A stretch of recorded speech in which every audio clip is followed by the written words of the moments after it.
시청자 여러분 안녕하십니까. 하루의 뉴스를 정리해드리는 YTN 뉴스나이트입니다. 국민의힘 혁신위 1호 안건은 당 윤리위 징계를 받은 사람들에 대한 징계 해제였습니다. 지도부도 긍정 검토한다는데 정작 당사자인 이준석 전 대표, 홍준표 대구시장은 날선 반응이죠. 만나서 대화하겠다는 인유한 위원장, 앞으로 내부 통합 숙제를 어떻게 풀지 지켜봐야 할 대목입니다. 민주당으로 가면 비명 송갑석 최고위원이 물러난 자리에 결국 친명 박정현 대덕구청장이 지명됐습니다. 내년 총선 때 비명계 박영순 의원 지역구에 출마 의사를 밝힌 인물이기도 한 만큼 반발하는 비명계에서는 벌써 공천 학살을 우려하는 분위기도 감지됩니다. 자, 나이트 포커스에서 전직 의원 두 분의 분석 들어보고요. 금요일 뉴스나이트 오늘의 헤드라인 보시고 본격 출발하겠습니다.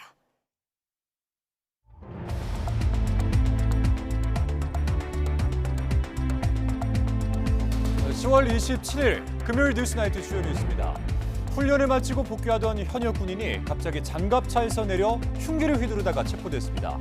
이 과정에서 시민 한 명이 부상을 입었는데 육군은 엄정 처리하겠다고 밝혔습니다. 경찰이 마약 의혹과 관련해서 배우 이선균 씨와 빅뱅 출신 가수 지드래곤 권지용 씨를 출국 금지시켰습니다. 이런 가운데 권 씨는 마약을 투약한 사실이 없다며 입건 뒤 첫 공식 입장을 내놨습니다. 국민의힘 혁신위가 1호 안건으로 이준석 전 대표 등 징계 해제 논의를 공식화했지만 정작 당사자들의 반응은 싸늘합니다. 더불어민주당 이재명 대표는 복귀 뒤 첫 당직 인선을 단행했는데 내부 파열음은 계속되고 있습니다. 정부가 젊은 세대일수록 보험료 인상을 천천히 하도록 하는 내용 등이 담긴 최종 연금 개혁안을 내놨습니다. 다만 구체적 수치가 없이 기존 논의를 취합하는 데 그쳐 무책임하다는 평가가 나오고 있습니다. 시진핑 주석에게도 쓴소리를 마다하지 않았던 중국 리커창 전 총리가 심장마비로 별세했습니다. 후진타오 전 주석의 퇴장과 리커창 전 총리 사망으로 시진핑 독주 체제를 견제할 세력이 사라졌다는 분석입니다. 이번 주말과 휴일 전국이 맑겠지만 일교차가 큰 전형적인 가을 날씨가 이어집니다. 전국으로 단풍이 확산된 가운데 수도권에서도 단풍이 절정기로 접어들 것으로 보입니다.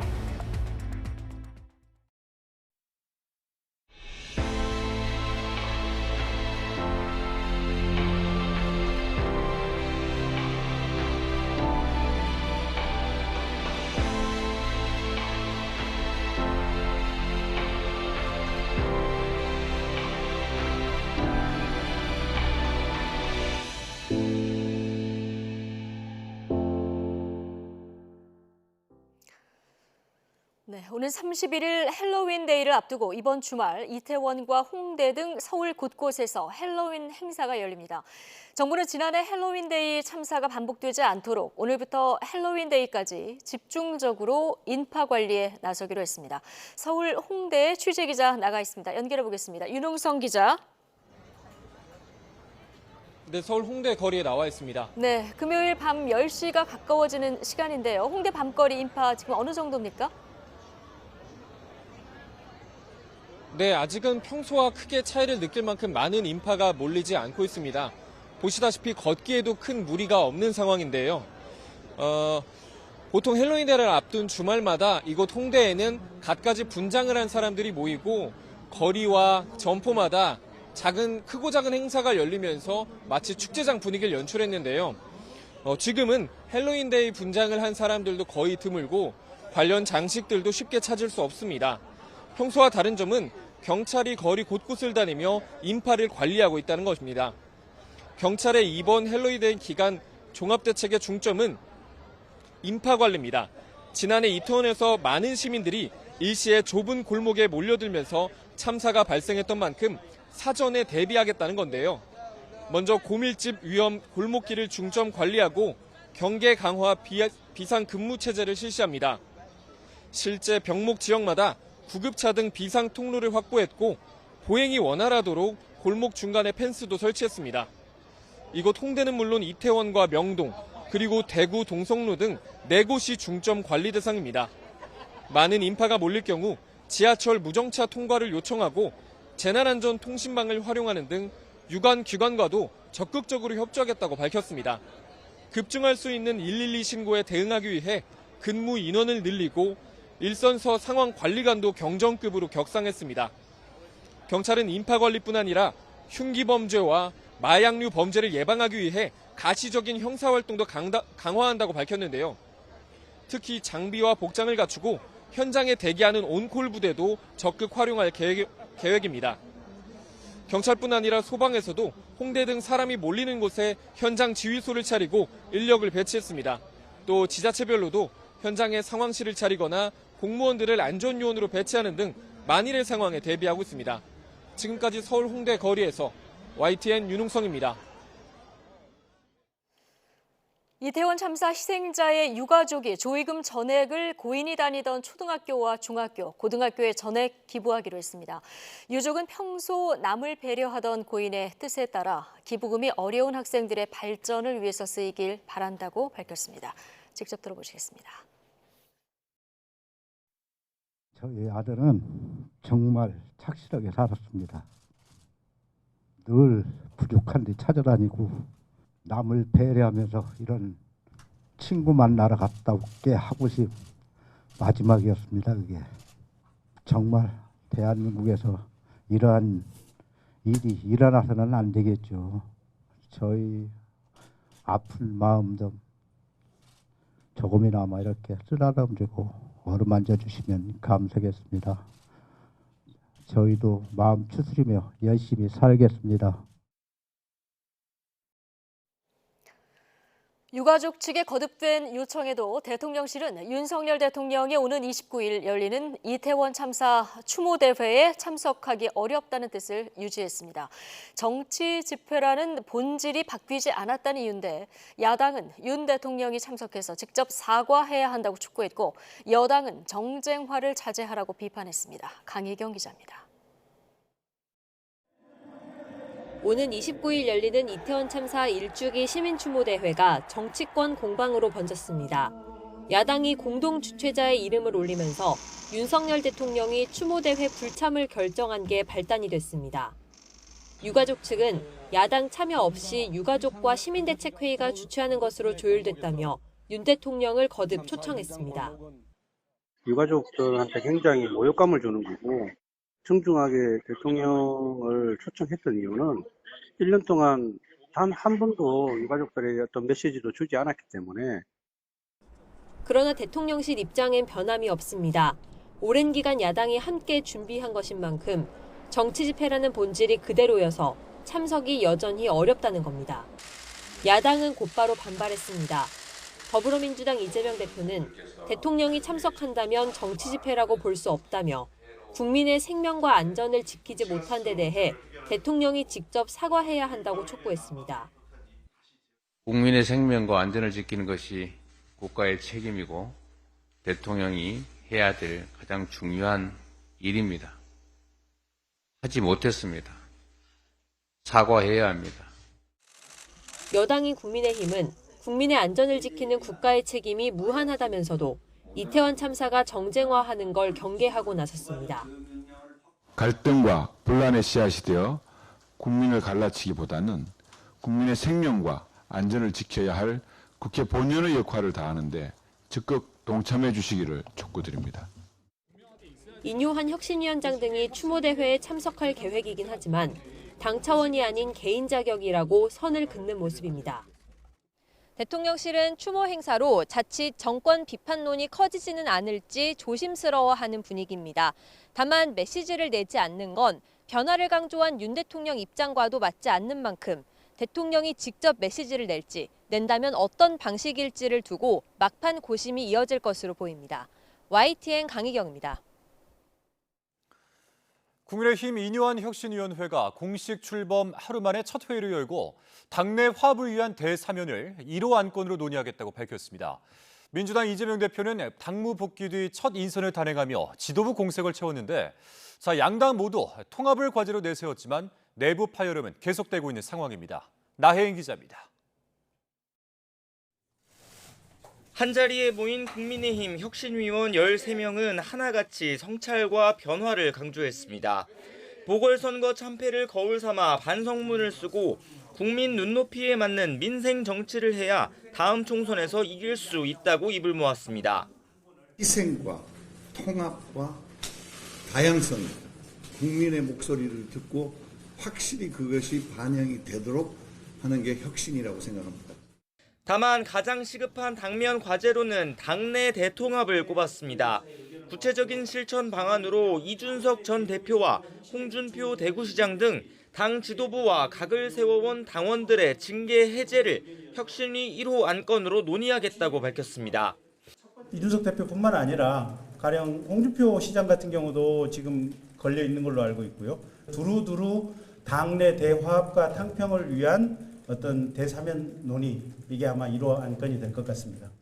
첫 공식 외부 일정으론 예고했던 대로 광주 5.18 민주묘지 참배를 공언했지만 이태원 참사 1주기 추모식엔 인 위원장과 일부 혁신위원만 동행하기로 했습니다. 유족이 원하는 윤석열 대통령 참석을 건의하는 건 혁신위의 본질적인 업무가 아니라고 선을 그었는데 당내에선 냉소적인 반응도 여전했습니다. 김 전 대표 체제 자체가 좀 수직적 당정 관계, 좀 뭐랄까요, 당무에 대한 대통령실의 과도한 개입, 그걸 상징하는 체제이기 때문에 이 체제를 끝내지 않고서는 혁신. 민주당 이재명 대표는 예상대로 송갑석 의원 사퇴 이후 공석이었던 지명직 최고위원 자리에 친 이재명계로 평가받는 박정현 전 대전 대덕구청장을 임명했습니다. 신임 정책위 의장엔 지난 대선 후보 경선 때 이낙연 전 대표를 도왔던 호남 3선 이계호 의원을 임명하며 지역 안배와 통합을 도모했다고 설명했지만 신임 정책위 의장 같은 경우에는 지난 대통령 후보 경선 때 이낙연 후보를 지지했던 분이시죠. 뭐 그런 관점에서 본다면 탕평책이라고 보는 게 당장 비명계에선 이 대표가 동지의 가슴에 비수를 들이댔다는 거센 반발이 터져나왔습니다. 최고위원으로 임명된 박 전 구청장이 내년 총선 때 비명계 박영순 의원 지역구에 출마 의사를 밝힌 인물이기 때문입니다. 의결권 있는 최고위원 비명계 줬어야 됐다는 지적이 있는데 어떻게 생각하세요? 그분이 친명입니까? 저도 잘 모르겠는데. 거대 양당 모두 당내 통합이 내년 총선 승리를 위한 선결 과제라는 점엔 이견이 없어 보이지만 실제 내용이 수습되기까지는 시간이 더 필요해 보입니다. YTN 9입니다.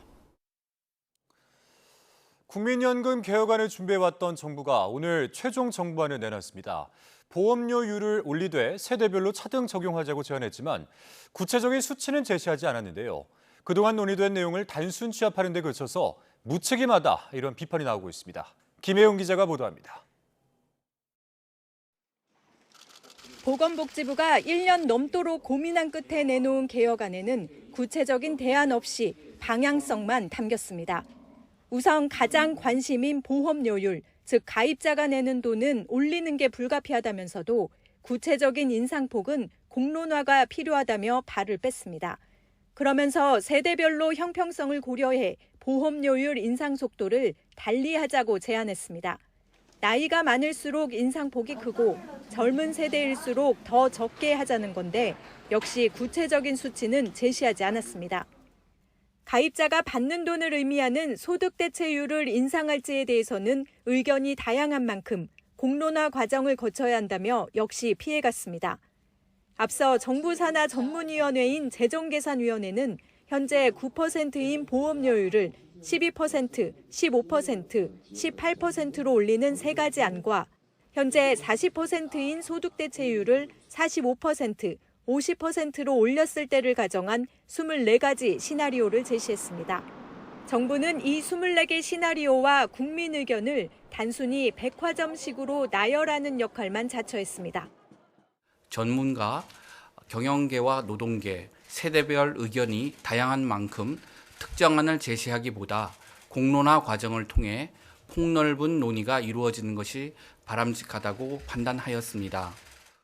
하지만 뚜렷한 정부안 없이 제대로 된 논의가 가능하겠느냐는 비판이 나오고 있습니다. 정부가 그냥 뭉뚱그려서 국민들의 큰 반발이나 민심만 걱정해가지고 이렇게 제출하고 나면 사실은 공론화에 대한 논의들도 엇바퀴를 돌 수밖에 없지 않나 이런 판단이 훨씬 큽니다. 국민연금 정부개혁안은 곧 국회에 제출돼 이제 국민연금 특위에서 본격적으로 논의하게 됩니다. 정부는 연금 특위 논의 과정에서 정부의 방향성을 충분히 설명하겠다는 입장이지만 연금 개혁이라는 큰 과제를 국회로 떠넘겼다는 비판은 피하지 못할 것으로 보입니다. YTN 김혜은입니다. 정부가 발표한 국민연금 개혁안에 대해서 시민노동단체들은 일제히 알맹이 없는 안이라고 비판했습니다. 참여연대는 정부 개혁안은 노후 보장에 청사진이 없는 빈수레라며 소득 대체율에 대한 구체적 제시 없이 모호한 추진 방향만 제시했다고 주장했습니다. 한국노총과 민주노총은 공동성명을 통해 핵심적 내용 없이 오히려 국민연금 제도를 망치는 설익은 내용을 포함하는 등 한마디로 엉망 그 자체였다고 깎아내렸습니다. 배우 이선균 씨와 지드래곤 권지용 씨의 마약 의혹을 수사하고 있는 경찰이 두 사람을 출국 금지시켰습니다. 이들 가운데 일부는 소환이 임박했다는 관측이 나오고 있습니다. 유서현 기자가 보도하겠습니다. 경찰이 이번 사건에서 핵심 인물로 꼽히는 서울 강남 유흥업소 실장 A씨의 휴대전화를 압수해 디지털 포렌식을 의뢰했습니다. 필로폰을 투약한 혐의로 이미 구속된 A씨는 관련자들이 마약을 투약한 정황을 구체적으로 진술하고 의사를 마약 공급책으로 지목하기도 했습니다. 경찰은 A씨의 통화 내역을 분석해 마약을 투약한 경위와 연루된 인물이 더 있는지 등을 확인할 방침입니다. 마약 투약 혐의를 받는 이선균 씨와 권지용 씨가 언제쯤 경찰에 불려 나올지도 관심사입니다. 경찰은 본격적인 조사에 앞서 해외 도피 가능성을 차단하기 위해 2명을 출국 금지했습니다. 우선 연예인 가운데 가장 먼저 입건된 이선균 씨에 대한 소환 조사가 임박했다는 관측이 나옵니다. 이에 대해 이 씨 측은 연락이 오면 언제든 성실하게 수사에 임하겠다고 밝혔습니다. 이런 가운데 권지용 씨 측은 입장을 내고 마약을 투약한 사실이 없다며 혐의를 전면 부인했습니다. 다만 많은 사람들의 우려를 잘 알고 있다면서 수사에는 적극 협조하겠다고 전했습니다. YTN 유서연입니다. 최근 연예인 마약 투약 의혹이 불거지면서 마약 범죄에 관한 사회적 우려가 커지는 가운데 국민의힘과 정부는 다음 주 당정협의회를 열고 단속부터 처벌, 치료까지 입체적인 마약 대응 체계를 논의할 방침입니다. 국민의힘 윤재욱 원내대표는 다음 주에 마약 관련 당정협의를 한 번 더 해야겠다고 생각하고 있다며 유이동 정책위 의장과 의견을 교환했다고 말했습니다. 윤 원내대표는 국정감사 대책회의에서 정부와 여당은 젊은 세대에 마약이 확산하는 것을 막지 못한다면 나라 미래가 무너질 수 있다는 위기의식이 있다고 말했습니다. 이번 주말과 휴일에는 전국이 맑겠고 내륙은 단풍이 절정에 달할 전망입니다. 기상청은 이번 주말과 휴일 전국이 맑겠고 아침에는 쌀쌀하고 낮에는 선선한 전형적인 가을 날씨가 이어지겠다고 밝혔습니다. 서울 아침 기온은 9도에서 10도, 낮 기온은 20도 안팎으로 예상됩니다. 특히 전국으로 단풍이 확산한 가운데 주말과 휴일에는 서울 등 수도권에서도 단풍이 점차 절정기로 접어들 전망입니다. 소바이러스성 질병인 럼피스킨병이 국내에 첫 발생한 지 8일째, 오늘 하루 4건이 추가로 발생했습니다. 이로써 럼피스킨병 확진 농가는 현재까지 모두 51곳으로 늘었습니다. 의심 신고를 받고 현재 검사 중인 3건도 있어서 확진 사례가 추가될 가능성이 있습니다. 전국적으로 확산한 럼피스킨병 백신 접종을 앞둔 소 한 마리가 농장에서 탈출하는 소동이 있었습니다. 전라북도와 임실군 등에 따르면 오늘 오후 1시 반쯤 임실군의 한 면사무소 주차장에 소 한 마리가 나타났습니다. 이 소는 럼피스킨병을 비롯해 감염병에 걸린 상태는 아니라고 축산당국은 전했습니다. 소는 별다른 이상 행동 없이 얼마 지나지 않아 축산 관계자에 따라 농장으로 돌아간 것으로 알려졌습니다.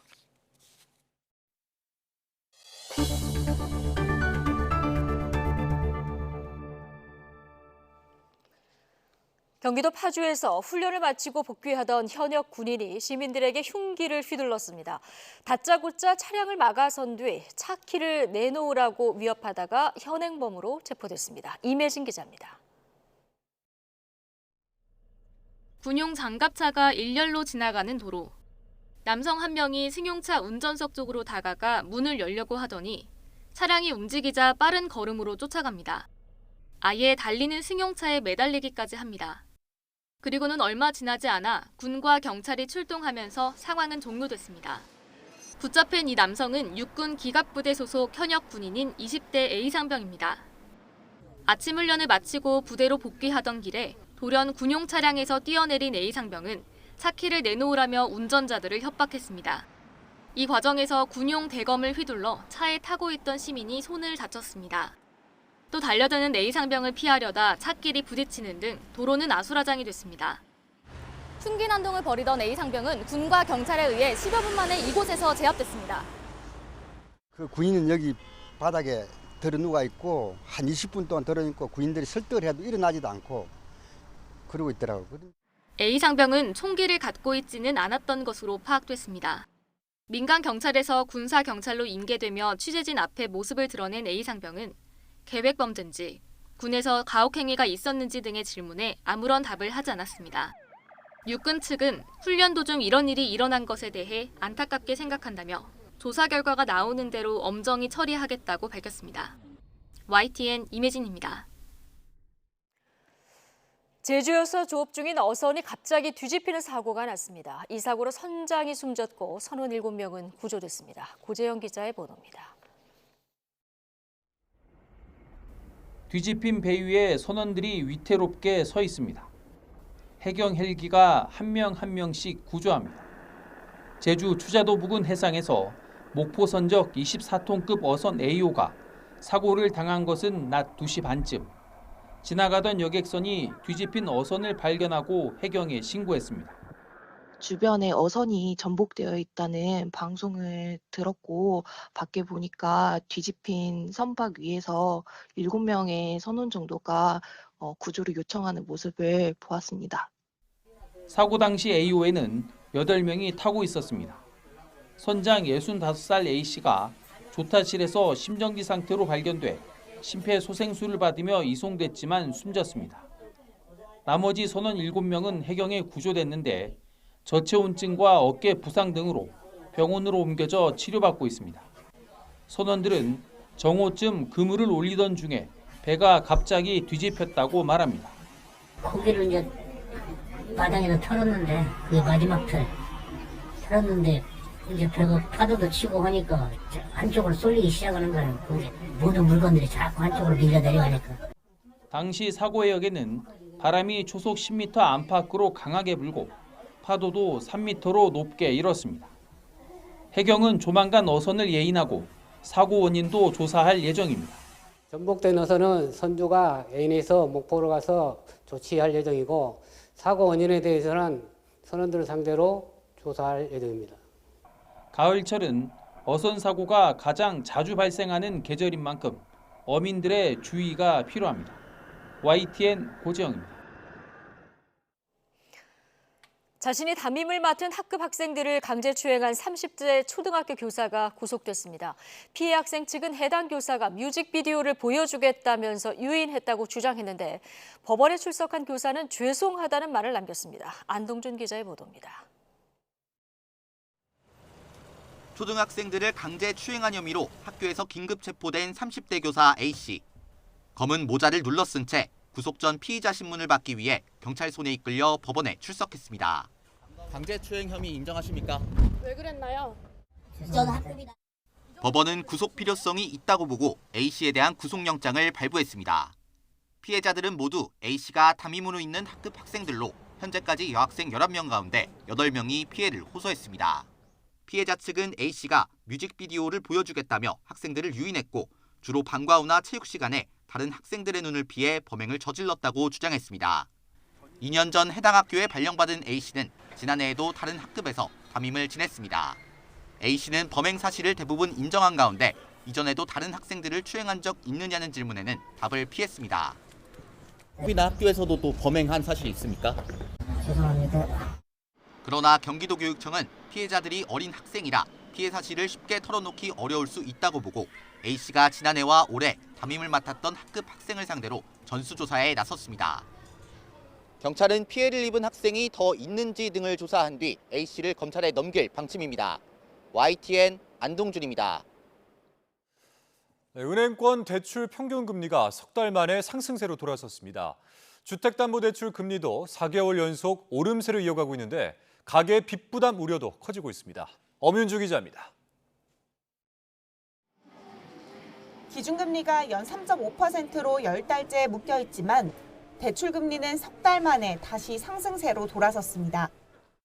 지난달 예금은행의 전체 대출 평균금리는 연 5.17%로 직전 달보다 0.07%포인트 올랐습니다. 특히 주택담보대출 금리는 지난 6월 이후 넉 달 연속 상승 흐름을 이어가고 있습니다. 이 가운데 은행채 금리를 기준으로 삼는 고정형 금리의 상승폭이 변동형 금리보다 더 컸습니다. 주요 지표 금리가 오른 데다 은행들의 자금 확보 노력으로 수신금리가 상승한 영향이 컸습니다. 9월 중 예금은행의 대출 금리는 CD, 은행채 등 주요 지표 금리가 오르면서 상승하였습니다. 정기예금 우대금리 확대 등으로 반영이 되면서 대출 금리에도 간접적으로 영향을 미친 것으로 나타났습니다. 특히 지난해 말 판매했던 예금과 적금 상품의 만기가 도래하면서 은행의 수신 경쟁은 더욱 치열해졌습니다. 고객의 예적금을 끌어당기기 위해 예금 금리도 직전 달보다 끌어올린 겁니다.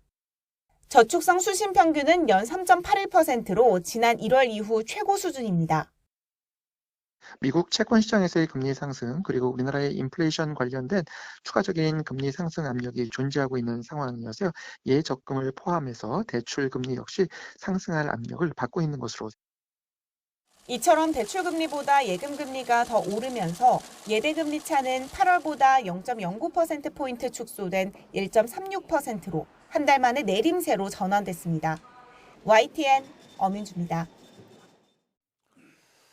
전국 언론노조 대표단이 국회를 찾아 윤석열 정부의 언론 정책에 대한 우려를 전달했습니다.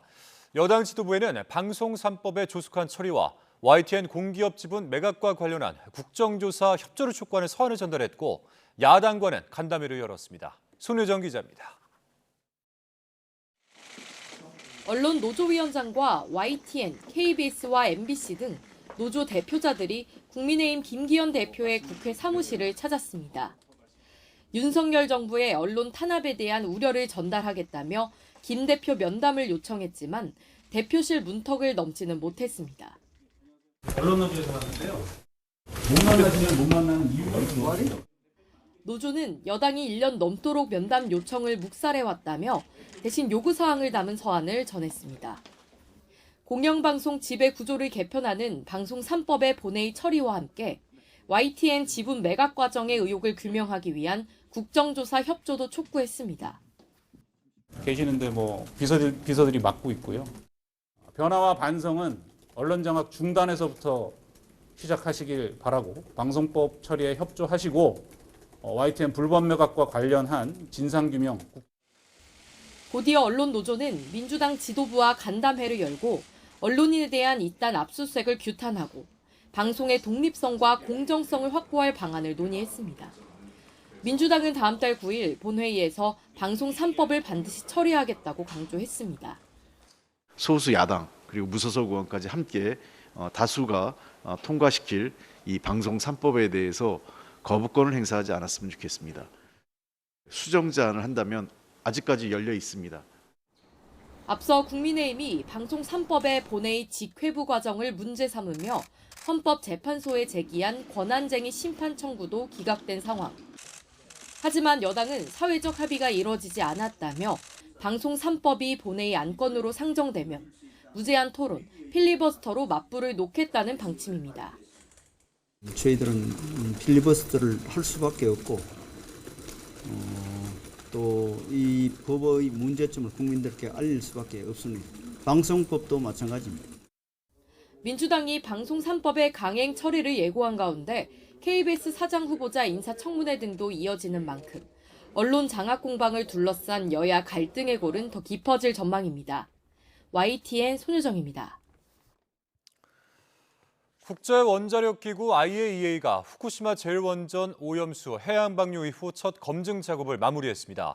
IAEA 직원 7명과 국제 전문가 9명으로 구성된 조사단은 지난 24일부터 오늘까지 나흘 동안 실태 조사를 벌였습니다. 지난 8월 24일 오염수 해양 방류가 시작된 이후 IAEA 조사단이 후쿠시마 제1원전 방류를 검증한 것은 이번이 처음인데 조사단에는 방류에 반대하는 중국 전문가도 참가했습니다. 조사단은 이번 검증 결과를 올해 안에 발표할 계획입니다.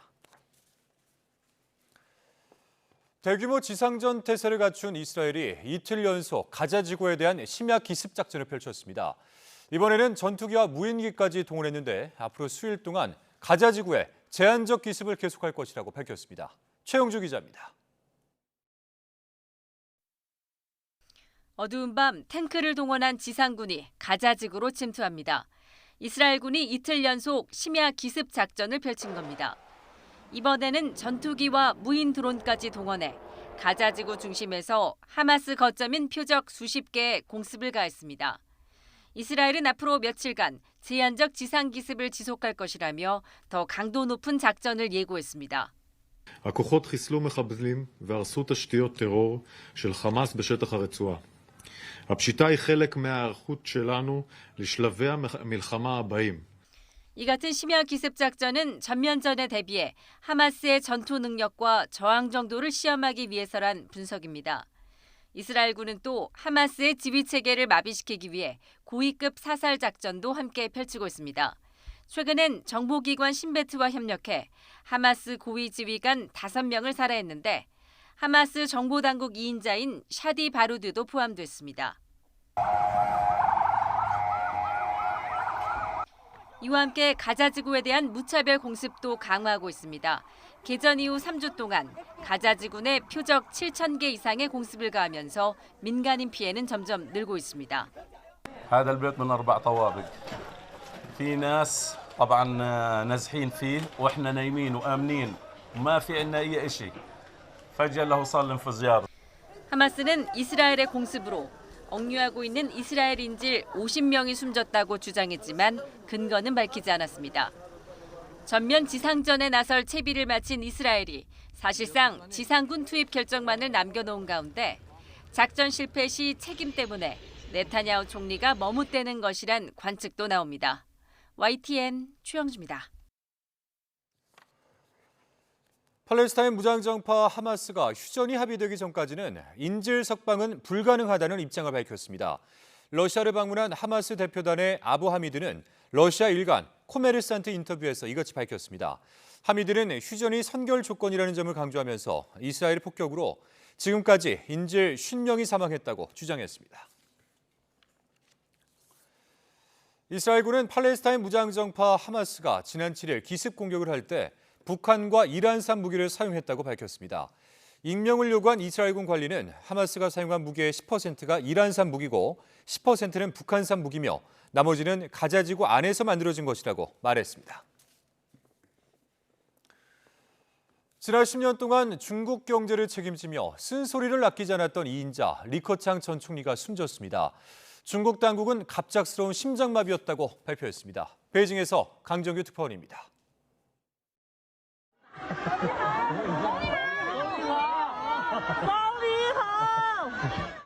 올해 3월 퇴임 이후 처음 공개 장소에 나타난 리커창 전 총리에게 군중들이 환호를 보냅니다. 지난 8월 말까지만 해도 건강한 모습이었지만 불과 2달 만에 부고가 전해졌습니다. 상하이에서 휴식 중이던 리 전 총리가 갑자기 심장마비로 숨졌다는 겁니다. 因突发心脏病经全力抢救无效于10月27日0时10分在上海逝世，享年68岁。 1955년에 태어난 리커창은 베이징대에서 경제학 석박사 학위를 받은 경제 전문 관료입니다. 중국 공산당 내 주요 파벌인 공청단계의 대표주자로 후진타오의 유력한 후계자로 꼽혀왔습니다. 그러나 장점인 중심의 상하이방이 개파생 옅은 시진핑을 후계자로 밀면서 2인자로 밀려났습니다. 민생과 경제를 위해 쓴소리를 마다치 않아서 1인자인 시 주석과 갈등설도 여러 번 불거졌습니다. 샤오캉 사회 건설에 대한 정면 반박으로 여겨진 2020년 전인대 폐막 기자회견이 대표적입니다. 有6亿人每个月的收入也就是1000元，1000元在一个中等城市可能租房都困难。 퇴임 직전 국무원 직원들에게 남긴 의미심장한 고별사도 중국 인터넷에서 지워졌습니다. 人在干，天在看，看来是苍天有眼啊。 리 전 총리가 퇴임하는 날 시 주석은 형식적인 악수를 하면서 눈도 마주치지 않았습니다. 앞서 20차 당대회 때 후진타오의 퇴장 장면과 함께 리커창의 갑작스러운 사망은 시진핑 독주 체제를 견제할 세력의 소멸을 상징하기도 합니다. 베이징에서 YTN 강정규입니다.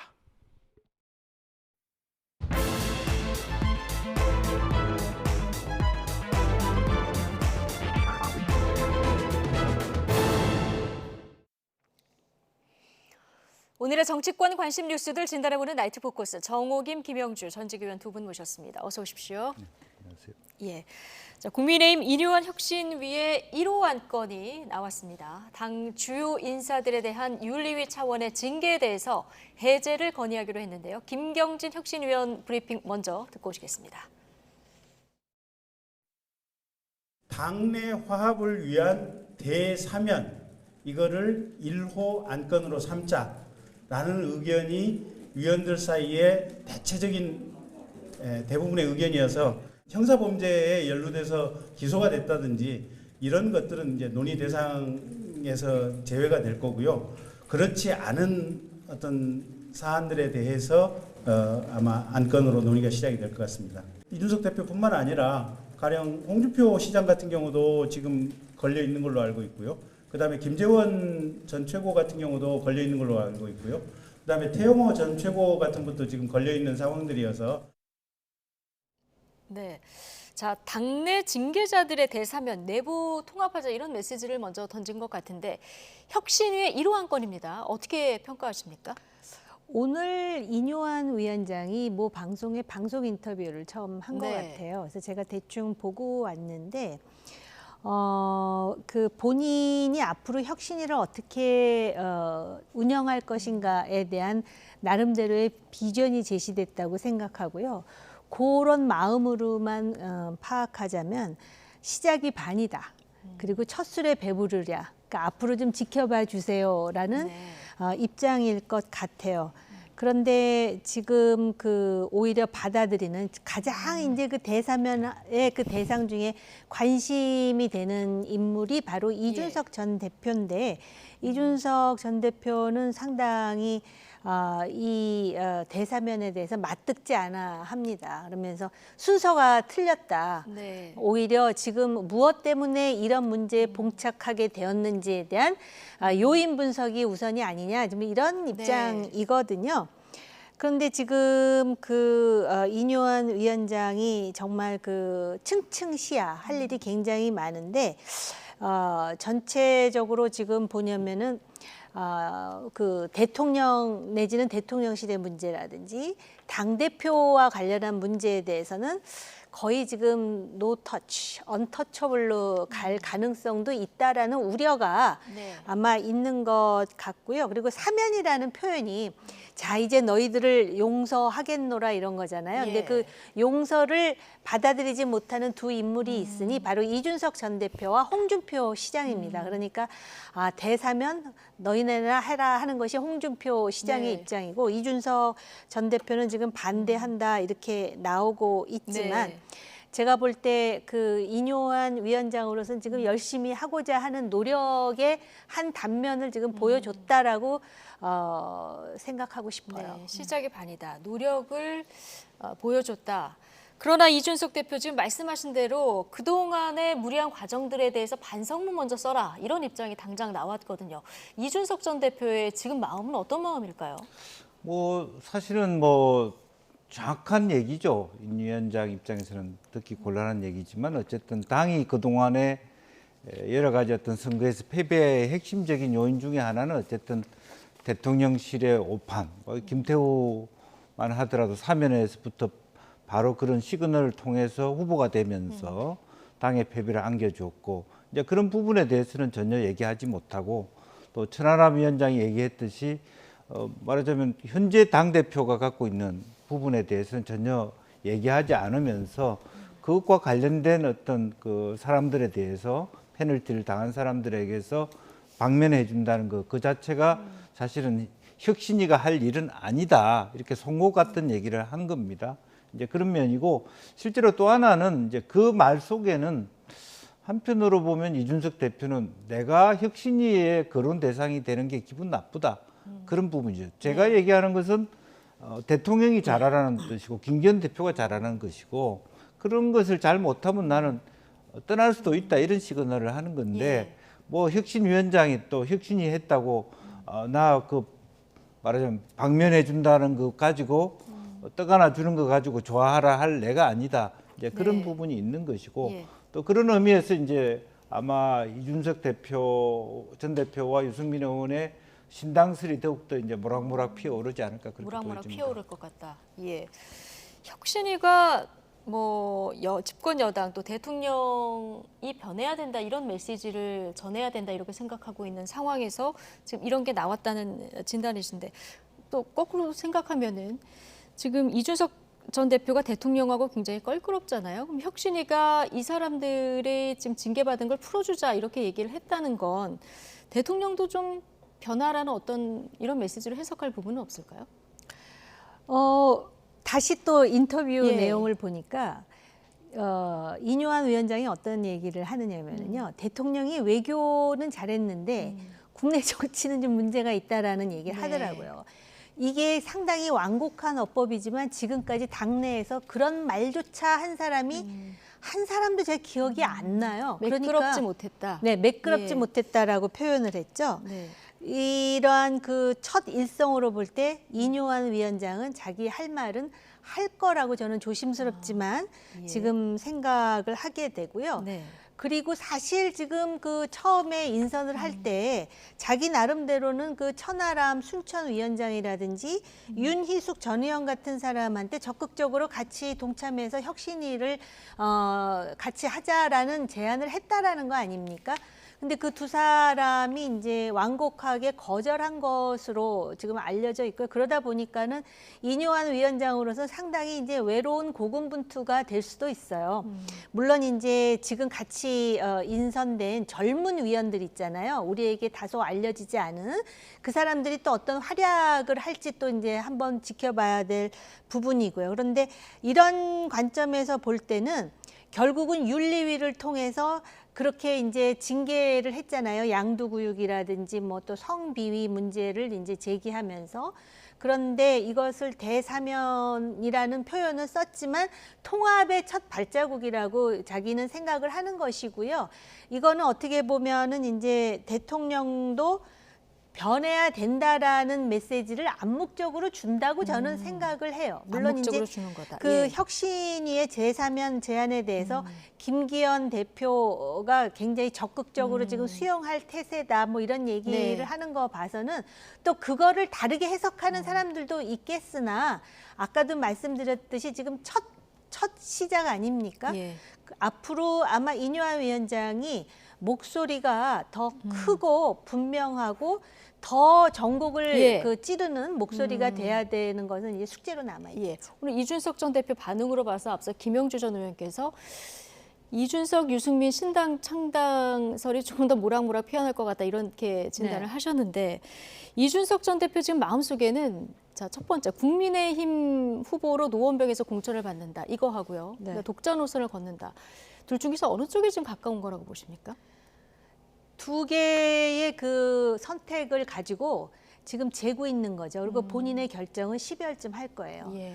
그러니까 지금 노원병에 대해서 나는 끝까지 노원병에 출마하겠다라고 하는 거는 본인의 정치인으로서의 명분을 봐서라도 굉장히 중요한데 제가 현실적인 말씀을 드리자면 노원병은 여당 출마자가 가서 그 살아남기에는 상당히 어려운 것이죠. 물론 이제 이준석은 여러 가지 정치적인 자산이 있지만 네. 그런 차원에서 사실 이준석 전 대표 입장에서는 이번 총선에 정말 그 국회의원 출마하는 사람들이 하는 말이 있잖아요. 물구나무를 서서라도 내가 원내에 들어와야 된다 이런 말이 있거든요. 예. 왜냐하면 요번에 살아남지 않으면 본인의 정치적 명운이 어떻게 될지 모른다라는 그러한 기로에 있는 것도 맞아요. 그런데 최근의 여론조사를 보면 이준석 신당에 대한 대중들의 기대가 본인이 생각한 것보다 훨씬 높게 나오거든요. 예. 그러다 보면 사람이 정치는 생물이기 때문에 여기서 사실은 나는 당에 뼈를 묻겠다 하고 생각하다가 계속해서 나를 이렇게 배제해 그러면 내가 이런 선택안이 있어 이렇게 생각할 수도 있는 것이고 12월에 윤석열 대통령과 관련한 특검을 지금 민주당이 벼르고 있습니다. 그것이 바로 이제 김건희 여사와 관련한 도이치 주가 조작과 관련한 문제하고 또 하나는 아마 그 대장동 50억 클럽과 관련한 특검인데 이걸 지금 패스트 트랙에 태운다는 거거든요. 이러한 정치적 상황이 어떤 식으로 급변할지에 대해서 굉장히 유동적이긴 하지만 그러다 보니까는 신당 창당도 하나의 옵션임을 본인 스스로가 배제하지 않고 있습니다. 그렇기 때문에 일각에서는 요번에 대사면도 일단 어떻게 해서든지 당을 못 나가게 묶어놓으려는 일환이 아닌가. 이것도 제가 볼 때는 합리적인 해석의 하나라고 봐요. 그렇기 때문에 제가 볼 때도 지금 그 우파 정당이 계속해서 이 뿌리를 내리고 강구하기 위해서는 이준석, 유승민 이러한 분들이 계속해서 이 당 안에 있으면서 나름대로 입지를 세울 수 있는 분위기를 만들어주는 것이 결국은 우파 정당이 살고 그다음에 대통령이 우파 정당의 소속원으로서 성공적인 국정 운영을 하는데 하나의 변수거든요. 알겠습니다. 어쨌든 이준석 전 대표는 마지막까지 좀 상황을 보고 국회에 입성할 수 있는 가장 강력한 방안을 택할 것이다. 자, 이렇게 12월이 자기는 12월이 이제 그 기점이라고 보는 마지막 것 같습니다. 예.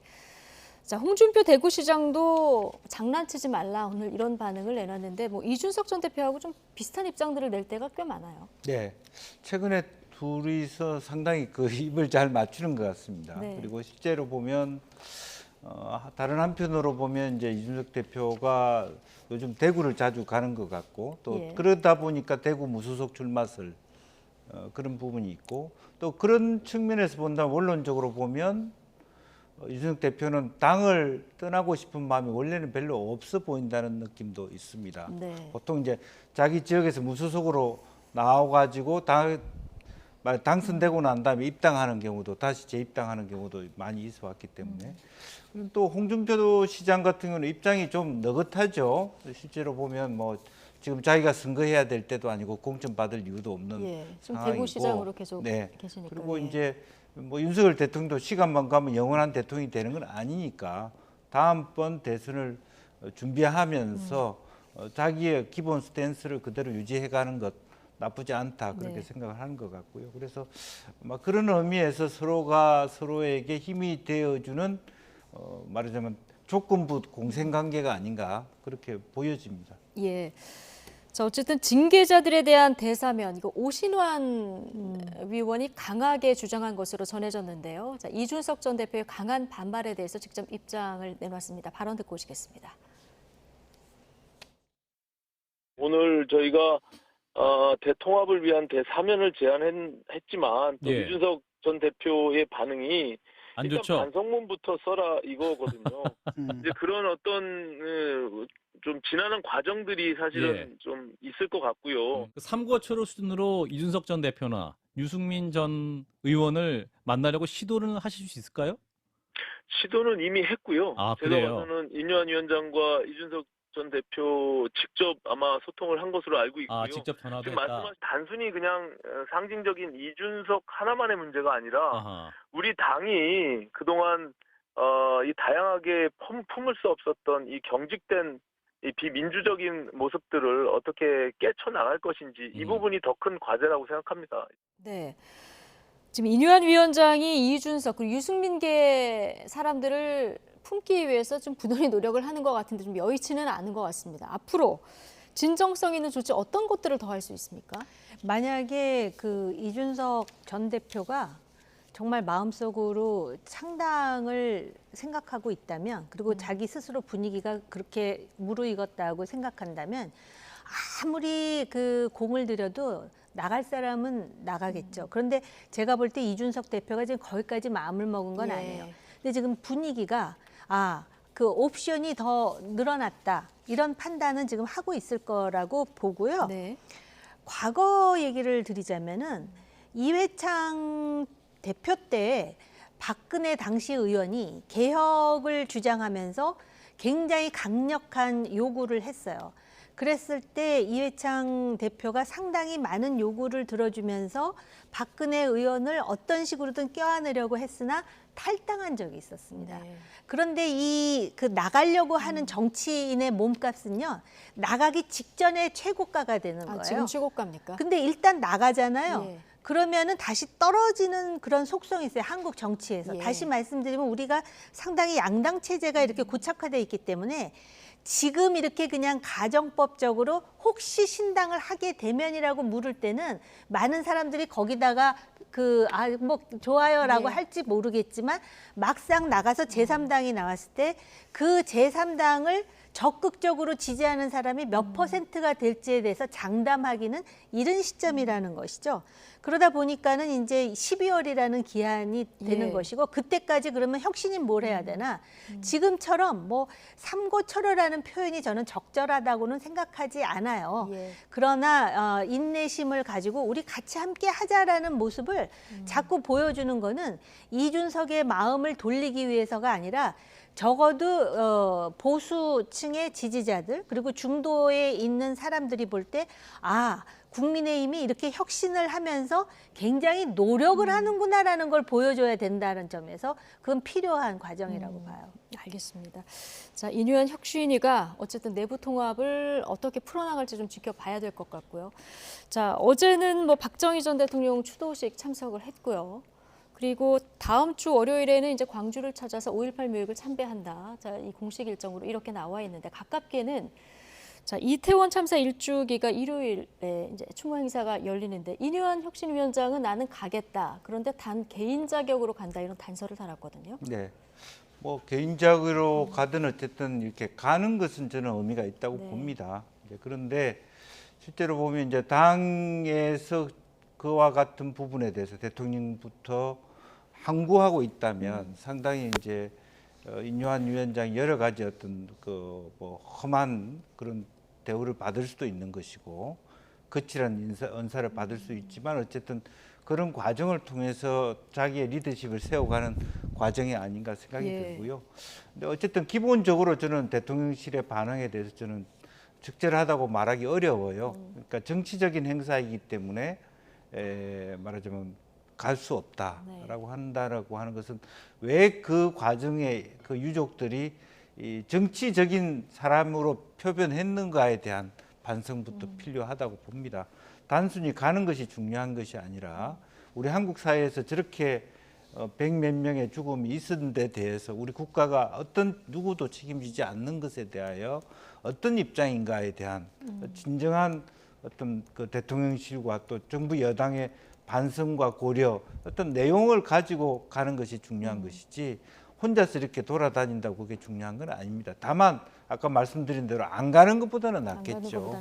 이제 그런 의미에서 그 문제 또한 인유한 위원장이 다녀오셔서 진정으로 대통령과 당대표에게 다시 한번 뭐 대통령실로 모시든지 제3의 장소에서 유족을 만나달라 그런 메신저 역할도 할 수 있지 않느냐. 그러면 사실은 혁신위원회 위상이라든지 본인의 리더십의 어떤 그 결기도 더 굳건해지지 않을까 그렇게 생각이 듭니다.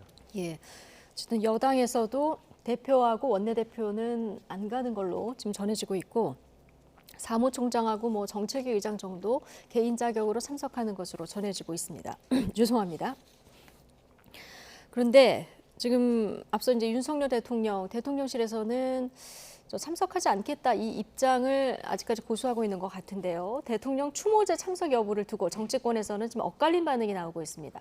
양측 입장 듣고 오시겠습니다. 민주당의 이 정치 지표로 변질되는 어떤 그런 과정들이 있었습니다. 그래서 당 차원에서 참석하기는 좀 어려운 부분이 아니냐 정치 집회에. 그래서 저는 이번에는 개인 자격으로 참석을 할 예정입니다. 대통령에겐 억울하게 목숨을 잃은 159명의 국민보다 정권 연장을 위한 보수 결집이 더 중요했나 봅니다.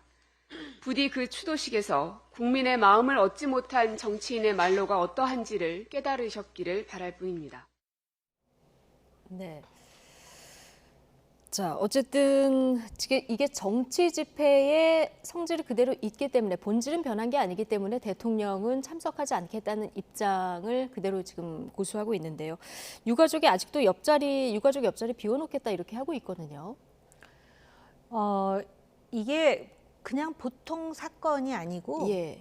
불과 1년 전에 서울 이태원에서 150명이 넘는 젊은 목숨, 생떼 같은 목숨들이 희생당한, 그것도 길을 걸어 내려가다가, 그렇기 때문에 저는 우리 대통령께서 어떤 형식이든 이들 유가족을 위로하는 그러한 모습은 필요하다라고 보여져요. 네. 물론 이제 그 당시에 소위 여러 추모의 장에 방문을 해가지고 애도하는 그런 마음을 표하긴 했지만 예. 그들의 아픔, 그거는요 정말 어느 누구도 그 아픔을 공감하기 어려울 정도로 깊어요. 그 상처라는 것이. 그리고 결국 대통령도 국민의 공복입니다. 그런 차원에서 만약에 그 추모제가 정치 집회의 어떤 성격에서 벗어나지 못하는 것에 대한 우려가 있다면 다른 형식으로라도 그 부모 내지는 유가족들을 좀 위로하고 또 그 상처와 아픈 마음을 공유하는 네. 그러한 어떤 모임이 되었던 예. 그 필요하다라고 생각되고 네. 저는 개인적으로 예. 말입니다. 지금 이 사무총장도 그렇고 방문을 하겠다는 거 아니에요. 특히 혁신위원장도. 예. 근데 왜 거기다가 개인 자격이라고 전제를 다는지 제가 과문해서 그런지 잘 모르겠거든요. 어차피 그 사람들이 거기 가면 개인 자격으로 왔다고 생각 안 해요. 예. 그 직함들이 국민의힘에서도 있으니까요. 그런 그분들의 아픔에 대해서 같이 공감하는 게 뭐 잘못된 것도 아닌데 왜 거기다가 개인 자격이라고 하는지 저는 그게 뭐 나름대로 이유가 있겠지만 네. 그리고 대통령께서도 그리고 지금 그 김건희 여사도 이분들을 위로할 수 있는 지금 대통령의 마음은 얼마든지 위로하고 싶은 마음일 거예요. 그런데 지금 야당에서는 오히려 이거를 지금 이용해가지고 정말 칼날 같은 비판을 하잖아요. 마치 송곳으로 네. 쑤시듯이 마치 또 대통령이 이분들에 대해서 위로하는 마음이 없다라는 식으로 지금 매도하고 있는데 그 매도하는 것에 왜 휘둘립니까? 대통령과 그 부인과 그리고 국민의힘에서도 이분들의 아픔을 같이 느끼고 다시는 이러한 사건이 재발하지 않도록 네. 하는 그런 마음과 결기가 있다는 거를 차제에 보여주면서 이것도 국민 통합의 예. 한 방법이거든요. 어쨌든 별도의 추모 메시지는 낼 것 같긴 한데요.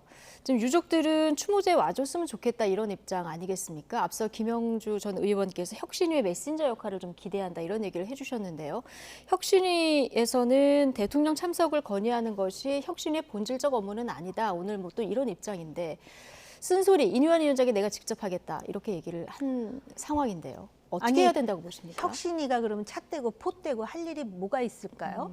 예를 든다면 지금 공천과 관련해서 또 인재 영입과 관련해서 공천기획단 따로 인재 영입 따로 그럼 혁신위가 할 일이 뭐 이렇게 딱 정해진 거 아니잖아요. 그럼 도대체 무서우리만치 많은 권한의 내용 속에 네. 뭐가 있는 것인지 제가 무슨 지금 인유한 위원장을 비판하기 위해서가 아니라 그렇게 궁금해하는 사람들이 있을 거라는 네. 생각이 들거든요. 그러니까는 이게 그 책임 있는 정부 여당으로서 그 할 수 있는 모든 일에 대해서 혁신위가 왜 제안을 못해요? 하겠다 그랬잖아요, 인유한 위원장이. 그러면 해야죠. 인유한 위원장이 한 말씀 중에 그 소위 이건희 회장의 그 발언을 인용해서 마누라와 자식 빼고는 다 예. 바뀌어야 된다 그랬더니 당장 무슨 얘기가 나오냐면 당내에서도 그러면은 그 아내와 자식이 문제가 있으면 어떻게 합니까? 이런 얘기가 나오는 것에 함의를 잘 봐야 돼요. 그리고 네. 또 오늘은 무슨 얘기를 했냐면 좋은 약을 조제해서 하겠다. 이제 물론 은유적인 표현이지만 필요에 따라서는 약을 끊어야 될 때도 있는 거예요. 제 약 먹었냐 이런 소리 하잖아요. 그러니까 약을 끊어야 될 때도 있는 겁니다. 그런 차원에서 혁신위가 이거는 아니고 저건 아니고 선을 긋지 말고 정말 당의 미래를 위해서 필요한 거라면 다 해야 대통령께도 제안을 네. 하고 이게 다 국민을 위해서 책임 있는 여당으로 거듭나기 위해서 하는 건데 저기 대통령도 저는 가시고 싶은 마음이 있을 거라고 생각해요. 그럼 누가 예. 알아요? 또 가시게 될지. 네, 지금까지 대통령실의 입장은 불참인데 뭐 일단 행사는 29일이니까요. 좀 보도록 하고요. 윤석열 대통령 어제 박정희 전 대통령 추도식 참석하고 오늘은 안동에 가서 또 지역 유림들을 만났습니다. 순방 이후의 대통령의 행보, 자 전체적으로 어떻게 보십니까? 글쎄요, 지금 현재 뭐 이번에는 오늘 뭐 그런 그 네. 여론조사 내용이 있는지 모르겠습니다만 다소 올랐습니다만 지난주까지만 해도 굉장히 어려운 국정 지지도 또 어려움 속에 있고 특히 이제 대구 경북 지역이 상당히 들썩들썩해서 분위기가 어떨지 모르겠고 부산은 더 심할 것 같고요. 대구가 그 정도면 그런 상황이면 어쨌든 뭐 산토끼 쫓기보다는 집토끼를 집토끼라도 이제 보존해야 된다라는 차원에서 급히 오시자마자 어쨌든 박근혜 전 네. 대통령을 만났고 보수 통합에 대한 얘기를 했고 실제로 본인도 어쨌든 박정희 대통령의 취업에 대해서 네. 얘기하고 싶은 마음이 있었을 거라고 봅니다. 뭐 지역을 돌아다닌다라고 하는 부분은 나쁜 부분은 아니지만 이제 그렇게 되니까 비교되는 거죠. 그러니까 실제로 보면 대통령께서 낯선 우크라이나까지 가서 평화를 얘기하는데 자기 나라에서 죽은 아이들의 부모를 못 만난다. 그게 말이 되냐?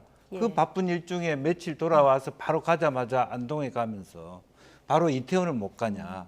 이런 비판이 있을 수 있는 거잖아요. 예. 그래서 저는 그런 부분에 대해서 너무 눈에 드러나는 행보다 어쨌든 자기의 위기부터 일단은 해결해야 되겠다라고 하는 특히 이제 이준석 대표나 홍준표 시장이나 대구를 공략하고 있으니까 그게 네. 더 눈에 드러나는 부분이거든요. 그래서 저는 이제 그런 의미에서 그야말로 대통령의 일정과 관련해서 얼마나 좀 정치하고 치열한 토론을 하는지 예. 나는 의심스럽다는 생각이 듭니다.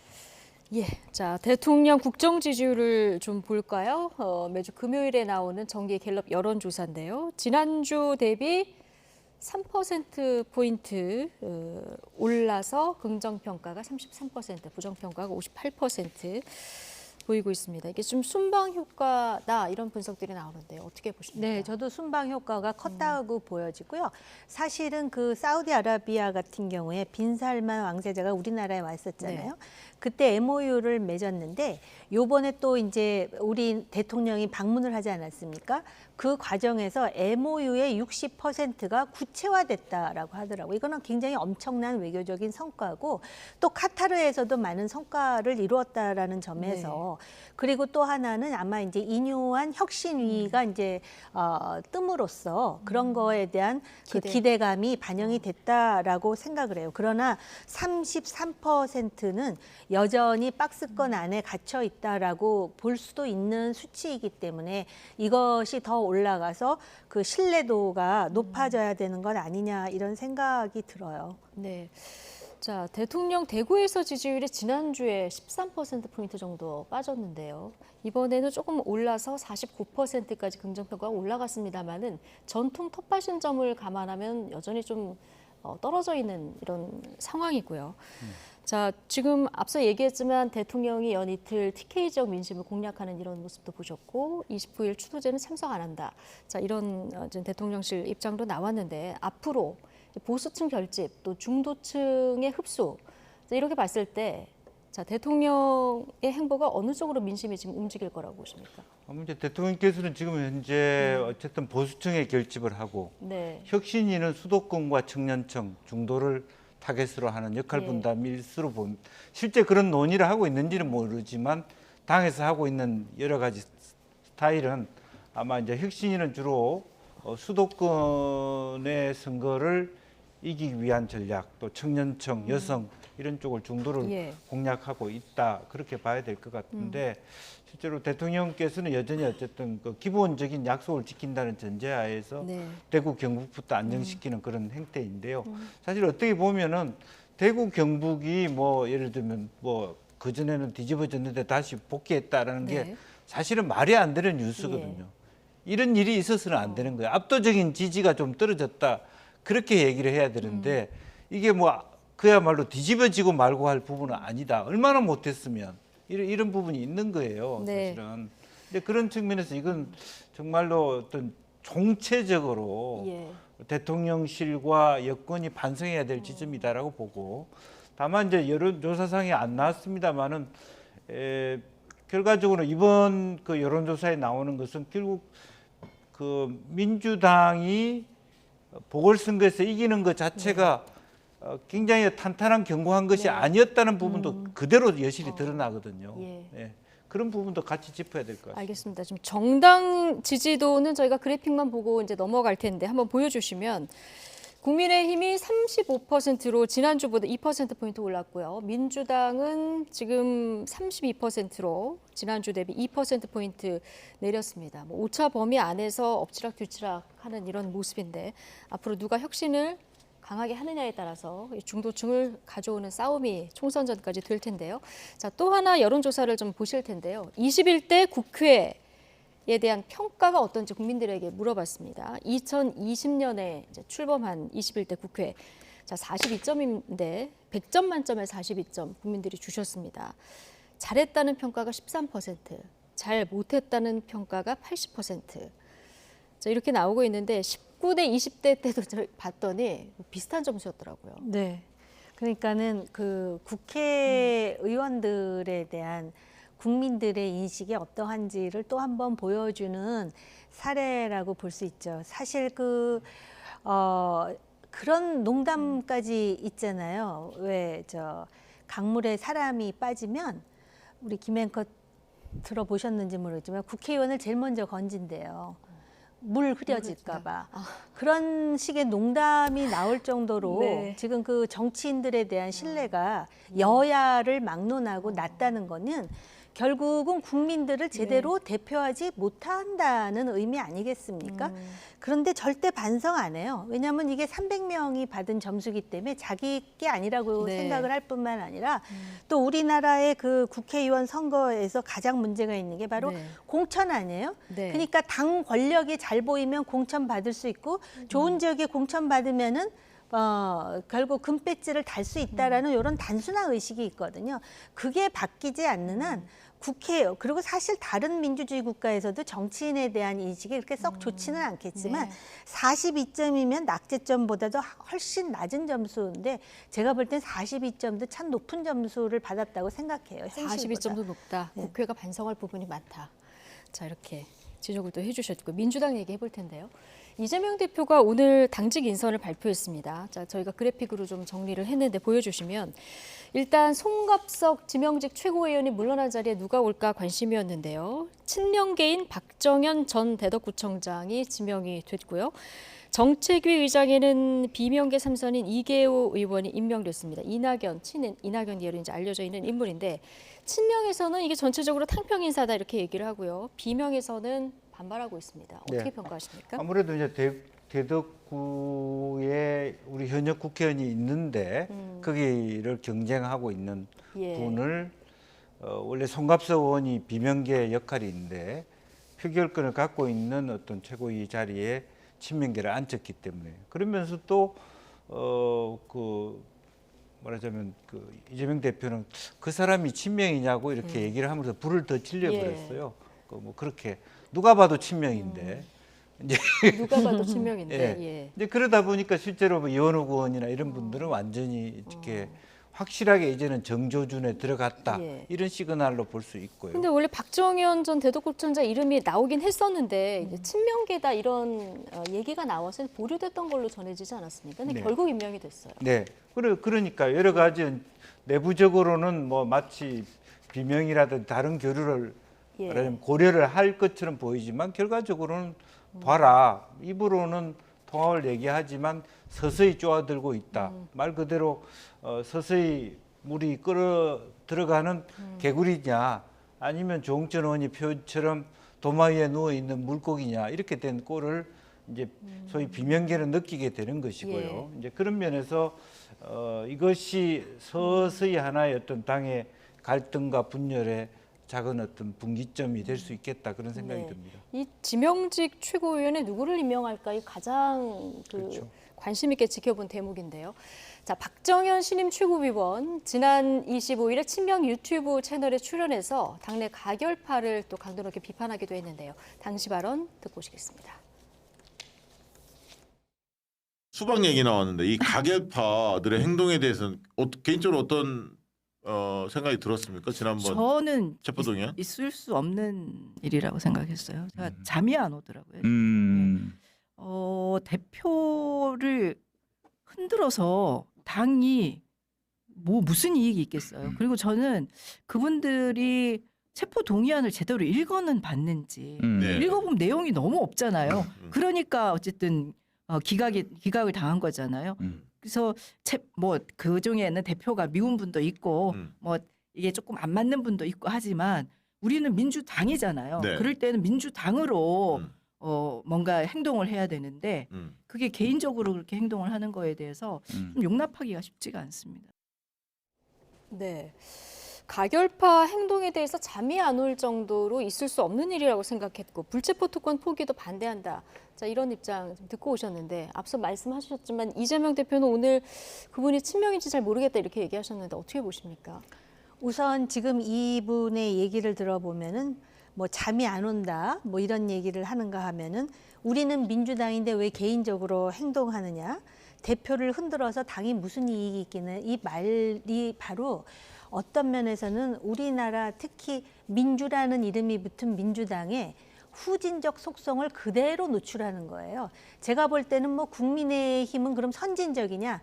제가 그 우파의 시민 중에 한 사람으로서 제가 국민의힘을 나름대로 상당히 비판했기 때문에 거기에 대해서 중언부언은 할 필요 없을 것 같고요. 그리고 불체포 특권을 포기하는 것에 대해서도 반대하지 않습니까?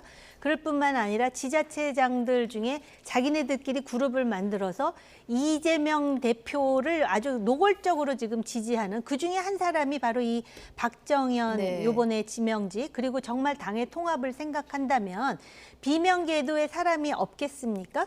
그런데 지금 예상한 대로 가고 있잖아요. 그럼에도 불구하고 이재명 대표 본인 스스로가 그분이 친명이에요 이렇게 묻잖아요.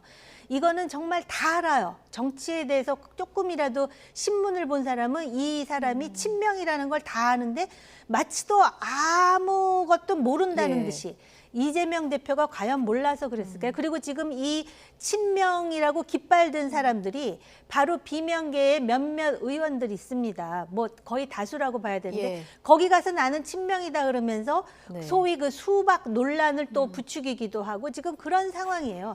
왜 민주당이 반사이익을 못 가지는지 아십니까? 강서구청장에서 그렇게 뭐 완승했다, 낙승했다 그러면서도 반사이익이 지금 하나도 없잖아요. 그 이유가 뭐냐? 바로 이러한 민주적이지 못한, 어떻게 보면 이게 전체주의 정당이 나타난 거야. 마치도 우리는 하나다. 그러면서 그 당이 대의 민주제로 가야 됨에도 불구하고 당원이 우선이다. 근데 당원의 대다수가 소위 개딸들. 근데 개딸들도 뭐 나이가 많아서 요새는 개이모, 개삼촌 이런 말이 나온대요.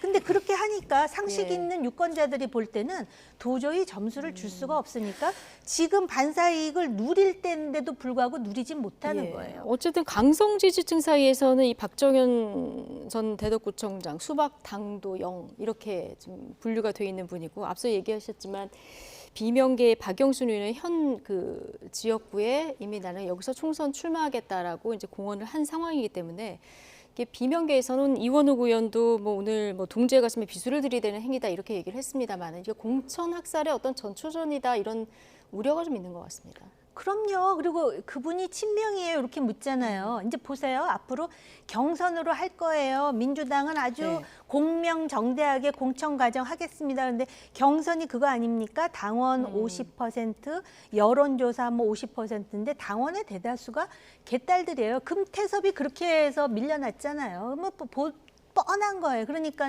오죽하면은 냄비에다가 마치도 서서히 개구리 끓이듯이 그렇게 하면 우리 튀어나온다. 근데 지금 비명들이 여기도 지금 12월쯤이 기점일 것 같아요. 아직까지는 안 나오고 있지만 지금 뭐 이 상황이 어떤 상황인지를 모른다면은 민주당도 정치적인 어떤 분기점이 12월에 한번 올 것 같다 12월이라고 봐요. 얘기하셨는데 자 이재명 대표 통합 메시지는 계속 내고 있는데요. 오늘 이 지명직 최고위원 지명한 이후에 비명계 반발이 또 있습니다. 앞으로 이 통합 메시지 진정성 담보 받으려면 이재명 대표 리더십 어떻게 발휘를 해야 될까요? 담보받기 어려울 것 같아요. 그러니까 어떤 다른 어떤 얘기를 하더라도 지금 이미 신뢰의 금이 가고 있다 그렇게 볼 수밖에 없고 왜냐하면 그 원외 무슨 뭐 혁신위원장들이 하는 행위 그리고 또 전 원내대표과의 모임에서 실제로 개딸들 지적에 대해서 나도 이렇게 그 뭐 문자 폭탄 받는데라고 웃어 넘기는 그 자체가 상당히 이제 이현욱 의원이 갖고 있는 심리적 피해 이런 것에 대한 전혀 고려가 없는 거잖아요. 네. 그런 부분으로 봐서는 실제로 말은 시스템 공천이라 하지만 결과적으로 고사 작전에 들어갔다 그렇게 봐야 될 것 예. 같습니다. 총선은 내년 4월이고요. 여야 12월에 한번 분기점이 있을 것이다. 오늘 정우김 의원께서 이런 전망을 해주셨는데요. 12월까지 또 정치가 어떻게 좀 변화할지 지켜보도록 하겠습니다. 정우김, 김영주 전직 의원 두 분과 함께했습니다. 고맙습니다. 네.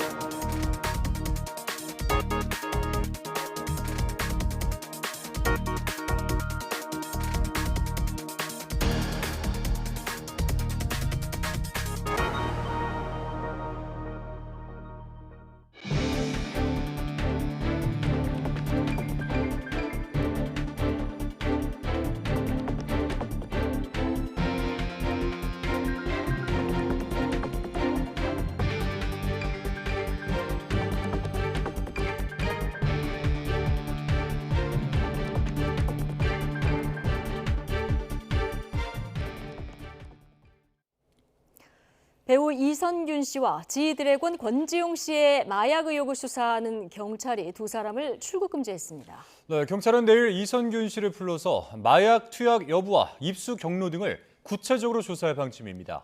김승환 기자입니다. 경찰이 이번 사건에서 핵심 인물로 꼽히는 서울 강남 유흥업소 실장 A씨의 휴대전화를 압수해 디지털 포렌식을 의뢰했습니다. 필로폰을 투약한 혐의로 이미 구속된 A씨는 관련자들이 마약을 투약한 정황을 구체적으로 진술하고 의사를 마약 공급책으로 지목하기도 했습니다. 경찰은 A씨의 통화 내역을 분석해 마약을 투약한 구체적인 경위와 연루된 인물이 더 있는지 등을 확인할 방침입니다. 경찰은 본격적인 조사에 앞서 해외 도피 가능성을 차단하기 위해 2명을 출국 금지했습니다. 우선 연예인 가운데 가장 먼저 입건된 이선균 씨를 소환해 조사할 방침입니다. 간이 시약 검사로 투약한 마약류를 구체적으로 확인하고 마약 입수 경로와 투약 경위 등을 추궁하겠다는 겁니다. 이에 대해 이 씨 측은 언제든 성실하게 수사에 임하겠다고 밝혔습니다. 이런 가운데 권지용 씨 측은 입장을 내고 마약을 투약한 사실이 없다며 혐의를 전면 부인했습니다. 다만 많은 사람들의 우려를 잘 알고 있다면서 수사에는 적극 협조하겠다고 전했습니다. YTN 김승환입니다. 국민의힘 윤재욱 원내대표는 최근 연예인 마약 사건이 정부 기획이라는 민주당 일부 인사들 주장은 저질 음모론이고 영화 시나리오로 만들어도 진부하다는 평가를 받는 클리셰적인 발상이라고 비판했습니다. 윤 원내대표는 오늘 국회에서 열린 국정감사 대책회의에서 무엇보다 걱정스러운 것은 마약 문제를 정쟁에 이용하는 야당의 태도라며 이같이 말했습니다. 윤 원내대표는 유명 연예인 마약 사건은 K-팝, K-콘텐츠의 긍정적인 이미지를 훼손할 뿐만 아니라 이미 마약 판매 표적이 된 청소년과 청년 세대에 대한 마약 침투를 더욱 가속화될 수 있다고 지적했습니다. 경찰이 오늘부터 이달 말일까지 이어지는 헬로윈데이 기간을 맞아 인파 관리 등 치안 확보를 위한 종합 대책을 실시합니다. 경찰은 먼저 고밀집 위험 골목길을 중점 관리하고 경계 강화 비상 근무 체제를 실시합니다. 각 병목 지역에 근무자를 배치해 구급차 등 비상 통로를 확보하고 필요에 따라 펜스 등을 선제적으로 설치할 계획입니다. 또 급증하는 112 신고에 대응하기 위해서 근무 인원을 늘리고 흉기 범죄와 마약류 범죄를 예방하기 위한 가시적인 형사 활동도 강화할 계획입니다. 오는 31일 헬로윈데이를 전후해서 명동을 찾는 방문객의 순간 최대 인원이 3만 명에 이를 것으로 보여 서울 중구 등 관계기관이 철저한 대비에 나섰습니다. 서울 중구는 인파사고 예방단을 조직해 상황실 운영과 CCTV 관제를, 남대문 경찰서는 질서 유지를, 중부소방서와 보건소는 응급 구호를 각각 담당하기로 했습니다. 또한 27일부터 다음 달 1일까지 5일간 구청, 경찰서, 소방서에서 매일 27명씩 안전 요원 135명을 투입합니다.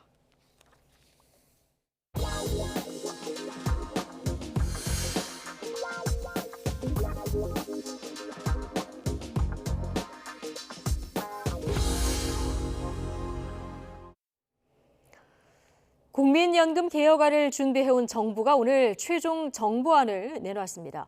보험료율을 올리되 세대별로 차등 적용하자고 제안했지만 구체적인 수치는 제시하지 않았는데요. 그동안 논의된 내용을 단순 취합하는 데 그쳐서 무책임하다는 비판이 나오고 있습니다. 김혜은 기자입니다. 보건복지부가 1년 넘도록 고민한 끝에 내놓은 개혁안에는 구체적인 대안 없이 방향성만 담겼습니다. 우선 가장 관심인 보험료율, 즉 가입자가 내는 돈은 올리는 게 불가피하다면서도 구체적인 인상폭은 공론화가 필요하다며 발을 뺐습니다. 그러면서 세대별로 형평성을 고려해 보험료율 인상 속도를 달리하자고 제안했습니다. 나이가 많을수록 인상폭이 크고 젊은 세대일수록 더 적게 하자는 건데 역시 구체적인 수치는 제시하지 않았습니다. 가입자가 받는 돈을 의미하는 소득 대체율을 인상할지에 대해서는 의견이 다양한 만큼 공론화 과정을 거쳐야 한다며 역시 피해갔습니다.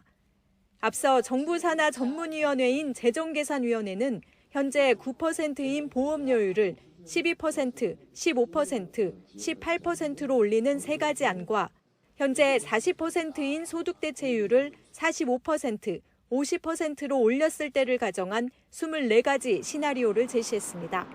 정부는 이 24개 시나리오와 국민 의견을 단순히 백화점식으로 나열하는 역할만 자처했습니다. 전문가, 경영계와 노동계, 세대별 의견이 다양한 만큼 특정안을 제시하기보다 공론화 과정을 통해 폭넓은 논의가 이루어지는 것이 바람직하다고 판단하였습니다. 하지만 뚜렷한 정부안 없이 제대로 된 논의가 가능하겠느냐는 비판이 나오고 있습니다. 정부가 그냥 뭉뚱그려서 국민들의 큰 반발이나 민심만 걱정해가지고 이렇게 제출하고 나면 사실은 공론화에 대한 논의들도 헛바퀴를 돌 수밖에 없지 않나 이런 판단이 훨씬 큽니다. 국민연금 정부개혁안은 곧 국회에 제출돼 이제 국민연금 특위에서 본격적으로 논의하게 됩니다. 정부는 연금 특위 논의 과정에서 정부의 방향성을 충분히 설명하겠다는 입장이지만 연금 개혁이라는 큰 과제를 국회로 떠넘겼다는 비판은 피하지 못할 것으로 보입니다. YTN 김혜은입니다. 가자 지구에서의 본격 지상전이 임박했다는 관측이 우세한 가운데 이란의 지원을 받는 무장 세력들이 미군 기지를 공격하는 일이 연일 이어지고 있습니다. 결국 미국이 보복 공격에 나서면서 정말 확전이 되는 게 아닌가 하는 우려가 커지고 있습니다. 기정훈 기자입니다. 미군이 현지 시각 27일 새벽 F-16 전투기 2대를 동원해 시리아 동부 지역을 공습했습니다. 이란의 이슬람 혁명 수비대와 연관된 시설 2곳이 공격 목표였습니다. 중동 주둔 미군에 대한 친이랑 무장단체들의 공격이 잇따르면서 결국 보복 공격에 나선 것입니다. 개전 이후 이란과 연계된 이슬람 민병대가 시리아와 이라크의 미군 기지를 공격한 것은 12차례 이상, 미군 24명이 다치고 민간인 1명이 사망했습니다. I would tell you that between October 17 and 26, U.S. and coalition forces have been attacked at least 12 separate times in Iraq, 4 separate times in Syria, by a mix of one-way attack drones and rockets. 미국은 개전 초기 핵 추진 항모 2개 전단을 이스라엘 부근으로 보내며 확전을 막겠다는 의지를 보였지만 도발이 계속된 겁니다. 미국은 이들 무장단체들 뒤에 모두 이란이 있다고 보고 있습니다. We know Iran continues to support Hamas and Hezbollah, actively facilitating these attacks and spurring on others, but we're not going to allow them to do that. 이란이 중동 전역에 구축한 공격적이고 잘 조직된 대리 무장단체 네트워크를 통해 이른바 미국 떠보기를 계속하고 있다는 겁니다. 이란 역시 확전을 원치 않는다면서도 강경 발언을 이어가고 있습니다. We do not welcome to expansion of the war in the region, but I warn if the genocide in Gaza continues, they will not be spared from this fire. 여기에 최근 이란의 통제를 받는 시리아 민병대의 준 군사 조직이 골란고원 가까이 배치됐고 지난 25일에는 하마스와 헤즈볼라, 이슬라믹 지하드 등 이슬람 극단주의 단체 3곳의 지도자가 레바논에 모여 협력을 논의하는 등 확전의 우려는 점점 커지고 있습니다. YTN 기정훈입니다.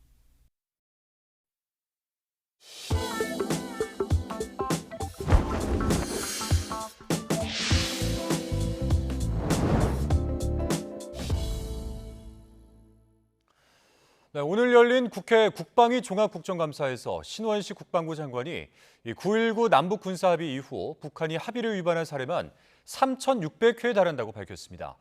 지난 24일 북한의 소형 목선이 남한 것과 관련해선 우리 군 대응의 적절성을 두고 여야 공방이 펼쳐졌습니다. 최도희 기자입니다. 문재인 정부 당시 지상은 물론 해상과 공중 등 모든 공간에서 적대 행위를 중지하기로 합의한 9.19 남북 군사합의. 신원식 국방부 장관은 국방위 종합국감에서 북한이 기존에 알려진 것보다 더 심각하게 이 합의를 위반했다고 지적했습니다. 서해 완충구역에서 포사격 110여 회를 포함해 포신 덮개 설치와 포문 폐쇄 조치 위반까지 위반 사례만 3,600건 정도 된다는 겁니다. 포를 개방했었던 거는 몇 회나 위반을 했습니까? 5년 동안 보니까 그 횟수로는 3,400여 회고요. 그게 문수로 따지면 거의 한 6,900문 정도 돼서 그럼 합해하면은 3,500회가 넘는다는 얘기네요. 이제 3,600회 가까이 됩니다. 지난 24일 북한 주민들이 소형 목선을 타고 동해 북방 한계선을 넘어 귀순한 것과 관련해선 당시 군 경계 작전의 적절성 여부를 놓고 여야가 상반된 평가를 내렸습니다. 야당은 우리 어민이 신고할 때까지 목선을 찾지 못했다는 점에서 명백한 작전 실패라며 우리 군을 몰아붙였고, 우리 대한민국 수역을 북한의 의심선박이 그렇게 배회하고 다녔는데도 확인을 깜깜이었는데 작전을 성공한 작전이라고요? 하늘이 우습고 소가 웃을 일이에요.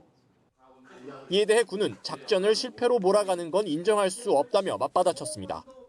작전에 참가했던 장병들의 명예와 사기가 걸린 문제입니다. 또 우리 군 전체에 대한 명예와 사기가 걸려 있는 문제입니다. 실패하지 않은 것을 다른 관점에서 보시고 실패라고 자꾸 만들어 가시는 것에 인정할 수 없다는 겁니다. 여당도 표적을 잘 감시했다는 점에서 적절한 조치였다며 군의 주장에 힘을 실어줬습니다. 유사물체가 1000여 개가 있는데도 표적을 잘 감시하고 추적해서 이렇게 잘 우리가 조치를 한 것은 천만다행이다고 생각하고, 국방위에서는 또 육사 홍범도 장군 흉상 이전과 고 최상병 수사 외압 의혹 등을 두고도 여야의 신경전이 이어졌습니다. YTN 최두입니다. 네, 지난 대선 당시 윤석열 대통령을 겨냥했던 허위보도 의혹과 관련해서 검찰이 언론사 5곳으로 강제 수사 대상을 넓혔습니다. 검찰은 고의성이 의심되는 허위보도만 추려 제한적으로 수사하고 있다고 밝혔지만 언론의 합리적인 의혹 제기까지 위축되는 게 아니냐, 이런 비판도 나오고 있습니다. 홍민기 기자입니다. 검찰의 이른바 허위 인터뷰 의혹 수사 선상에 일간지 경향신문과 인터넷 매체 뉴스버스가 새롭게 올랐습니다. 지난 9월 뉴스타파와 JTBC, 지난 11일 인터넷 매체 리포액트에 이어 수사 대상 언론사는 5곳으로 늘었습니다. 검찰이 허위 보도로 지목한 기사들의 보도 시점도 대선 직전이었던 지난해 3월에서 대선을 6개월 앞둔 재작년 10월로 확대됐습니다.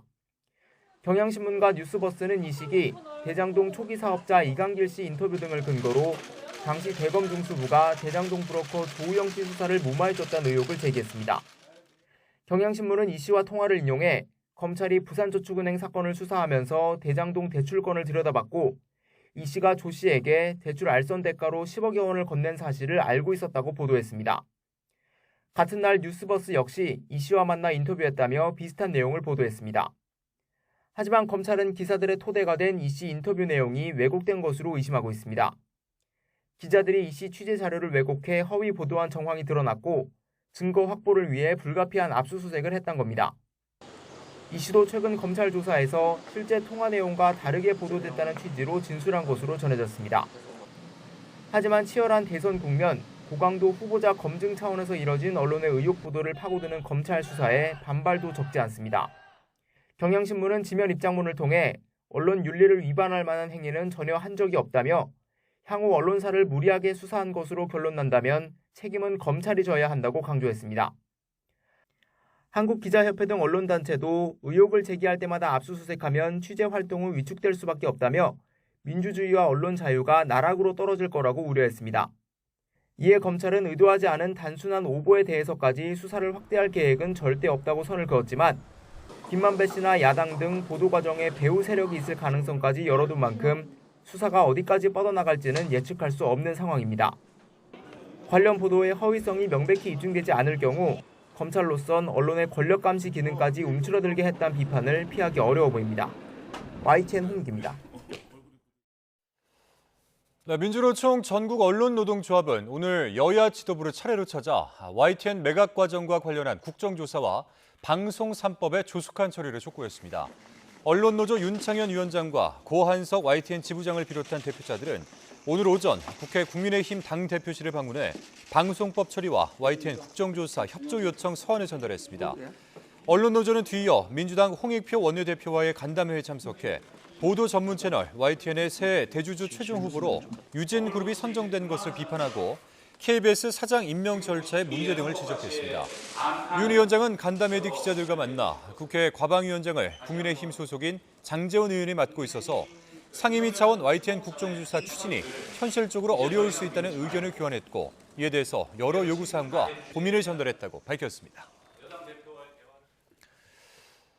법무부 국민기자단으로 활동하는 시민이 민주당 의원을 조롱하고 한동훈 법무부 장관을 추켜 세우는 영상을 개인 유튜브에 올린 것을 두고 설전이 이어지고 있습니다. 법무부는 오늘 입장문을 통해서 민주당이 개인 SNS 활동을 법무부 정책 홍보와 무리하게 연결해 연일 왜곡된 주장을 반복하고 있다며 유감을 표했습니다. 앞서 민주당 검찰 독재 정치탄압 대책위원회는 A씨가 유튜브에 올린 영상 제목들을 나열하며 얼마나 많은 혈세를 장관 사생 유튜버 육성에 낭비했는지 낱낱이 밝히라고 주장했습니다. 네, 수능이 이제 20일 앞으로 다가왔습니다. 이번 수능은 킬러 문항 배제와 더불어서 대입 지원까지 많은 변화가 예상되고 있는데요. 자, 어떻게 준비를 해야 할지 김연아 기자가 짚어봤습니다.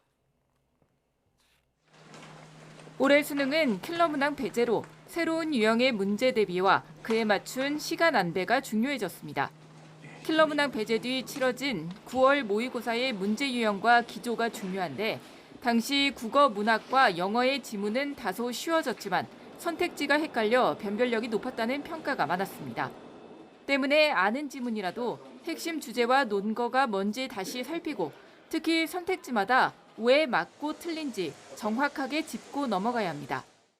나 이거 읽어봤어. 이런 배경 지식이었어. 이런 지식을 갖고 그냥 접근을 하면 다 나가 떨어졌어. 하나의 작품을 보더라도 그 작품에서 읽어야 되는 부분들을 제대로 이해할 수 있게끔 연습을 해주는 게 중요한 것 같아요. 수학은 킬러 문항 배제 영향이 가장 큰 과목으로 개념과 원리가 중요해진 만큼 복습을 위주로 실수를 줄이는 연습이 필요합니다. 오답 노트를 숙지하고 EBS가 제공하는 맞춤 시험지 만들기 등을 통해 취약 유형을 집중 보완하는 것도 좋은 전략입니다. 자신의 문제 푸는 스타일에서의 어떤 실수를 방지하거나 그게 아니면 자신이 미처 제대로 이해하고 있지 못한 수학 개념들을 정확하게 어느 부분에서 못하는지를 이해하고 그 개념을 확실하게 다시 한번 재속지하거나 마지막까지 흐트러지지 않고 학습 계획을 지키는 것도 중요합니다. 과도한 긴장감에 공부가 손에 잡히지 않아 시간을 허비하거나 밤잠을 줄이며 공부하다 정작 시험날 멍한 상태로 실수를 연발하게 되는 경우는 피해야 합니다. 지금부터라도 기상 시간과 공부 일정 자체를 수능 시간표에 맞춰놓고 준비하고 학원 목표는 시간 단위로 구체적으로 짜되 하루 한두 시간씩 여유를 둬야 일정에 변수가 생겨도 무리하지 않고 꾸준히 학습 목표를 완수할 수 있습니다. 최근 코로나19와 독감 등 유행병이 기승인 만큼 예방주사는 미리 맞고 수험생 가족 모두 마스크 착용과 손 씻기 등 방역에도 주의를 기울여야 합니다. YTN 김연아입니다. 김주현 금융위원장은 퇴직 관료들의 금융기관 재취업과 관련해서 외형적으로 불편함을 느낄 수 있다고 생각하지만 정책에 영향을 받느냐는 대해서는 동의하지 않는다고 밝혔습니다. 더불어민주당 오기영 의원은 국정감사에서 2010년 이후 퇴직해 재취업 현황이 파악된 금융위 부이사관 이상 45명 중 39명이 금융기관에 평균 한두 번 이상 취업한 것으로 나타났다고 지적했습니다. 김 위원장은 이에 대해서 지금같이 정책을 투명하게 언론이나 국회가 보고 있는데 금융이나 금융감독원 출신 직원이 어디 있다고 해서 정책이 바뀌는 일은 없다고 생각한다고 설명했습니다. 이한준 한국토지주택공사 사장은 LH 아파트 철근 누락 사태가 설계 검증 기능 약화와 관리 감독 부실 문제가 복합적으로 나타난 결과라는 자체 진단을 내놓았습니다. 이 사장은 오늘 국회 교통유통위원회 국정감사에 출석해 철근 누락 사태는 LH형 무량판 구조에 대한 기술자들의 이해 부족과 설계 검증 기능 약화, 또 이를 검수할 인력 부족과 관리 감독 문제가 복합적으로 나타난 결과라고 밝혔습니다. 상영관이 하나인 단관극장으로 국내에서 가장 오래된 건물이 강원도 원주에 있는 아카데미 극장입니다. 보존과 철거 사이에서 논란과 갈등이 수개월째 이어졌는데 자치단체가 본격적인 철거 공사를 시작하기로 했습니다. 홍상욱 기자입니다. 60년 역사를 고스란히 간직한 원주 아카데미 극장. 가림막에 이어 외벽이 천막으로 둘러싸였습니다. 일부 벽면은 이미 중장비를 동원해 허물었습니다. 시민사회단체 반대가 이어지고 있지만 철거 공사가 시작됐습니다. 원주시는 다음 달까지 이 아카데미 극장을 모두 철거할 계획입니다. 건물이 오래돼 안전하지 않다는 게 이유. 지난해 문화재생사업에 선정돼 시설 보수 비용으로 39억 원 정부 예산을 지원받을 수 있었지만 원주시는 철거가 답이라며 받지 않았습니다. 시민단체는 철거와 보존에 대한 시민 의견 수렴이 빠졌다며 반발하고 있습니다. 일단 철거를 중단하고 몇 개월 동안이라도 의견 수렴한 후에 시행하면 저희도 다 받겠다는 거기 때문에 일단은 중단하고 시민 의견 조사하자 이겁니다. 시민단체는 철거를 막기 위해 극장을 문화재로 지정해달라고 요청하고 있습니다. 국정감사에서도 이와 관련한 질의가 이어졌습니다. 문화재청에 적극적인 관심 필요하다고 보고 국가등록 문화재 지정 추진도 다시 한번 검토해드릴 것을 제가 요청드립니다. 두 차례 원주시가 면담을 통해서 등록 신청을 공고를 했는데도 불구하고 원주시 측에서는 보수비, 운영비, 부담을 이유로 철거 입장을 고수하고 있는데요. 원주시는 최근 내린 비로 건물 안전 위험이 커지고 있어 철거 공사를 더욱 서두를 계획이라고 밝혔습니다. 철거와 보존을 둘러싼 갈등이 장기간 실마리를 찾지 못한 가운데 철거 강행 시 양측의 물리적 마찰도 우려되고 있습니다. YTN 홍서욱입니다. 전 펜싱 국가대표 남현희 씨가 결혼할 예정이었던 전 청조 씨에 대해서 더는 연락하지 않기를 바란다는 취지로 경찰에 진술했습니다. 경기 성남중앙경찰서는 남 씨에게 너무 힘들다, 전 씨가 더는 이런 식으로 찾아와 연락하지 않았으면 한다는 진술을 확보했습니다. 이에 따라 경찰은 전 씨에게 남 씨 주변 100m 이내에 접근하거나 전화와 메시지 등을 이용해 접근하지 못하게 하는 긴급 응급 조치를 내렸고 남 씨에게는 스마트워치를 지급했습니다. 지난 2018년 10월부터 4년 동안 북한에서 지령문을 받고 간첩 활동을 벌인 혐의로 구속 기소된 전 민주노총 간부 3명이 보석으로 풀려납니다. 수원지방법원은 오늘 전 민주노총 조직쟁의국장 성모 씨 등 3명의 보석 청구를 받아들였습니다. 재판부는 사흘 이상 여행을 할 경우 신고할 것과 공판 출석 의무 준수, 보증금 1억 원 등을 석방 조건으로 달았습니다. 지난 정부에서 국가 통계가 조작됐다는 의혹과 관련해서 강신욱 전 통계청장이 검찰에 나와 조사를 받았습니다. 대전지방검찰청은 오늘 강 전 청장을 피의자 신분으로 불러 조사했습니다. 검찰은 지난 2018년과 2019년 가계소득, 고용과 관련한 통계가 조작됐다는 의혹과 관련해 청와대에 압력이 있었는지, 통계청 담당 직원들에게 부당한 지시가 있었는지 등을 집중적으로 캐물은 것으로 전해졌습니다. 찬바람이 불면 먹기 딱 좋은 제철 음식이 바로 꼬막인데요. 국내 꼬막 주산지인 전남 보성에서 다채로운 체험 행사와 함께 꼬막 축제가 개막했다고 합니다. 오선열 기자가 전해드리겠습니다. 끝없이 펼쳐진 갯벌에서 뻘배를 타고 꼬막 채취가 한창입니다. 보성 벌교 꼬막은 전국 꼬막 생산량의 70% 이상을 차지합니다. 꼬막 제철을 맞아 마을에선 풍미를 즐길 수 있는 벌교 꼬막 축제가 열렸습니다. 축제의 시작은 무려 1000명이 먹을 수 있는 꼬막 비빔밥 만들기. 관광객들은 갖가지 나물과 정성스레 비벼 함께 나눠 먹습니다. 전에부터 내가 꼬막을 먹고 싶었는데 먹을 기회가 없었어요. 그래서 내려온 거예요. 근데 역시 꼬막은 정말 벌교가 좀 맛있네요. 벌교 꼬막이란 게 요즘은 찾기 힘든 자연산 창꼬막이 벌교장터엔 가득합니다. 꼬막을 굽고 삶아 먹는 시식회부터 다양한 꼬막 요리가 마련됐습니다.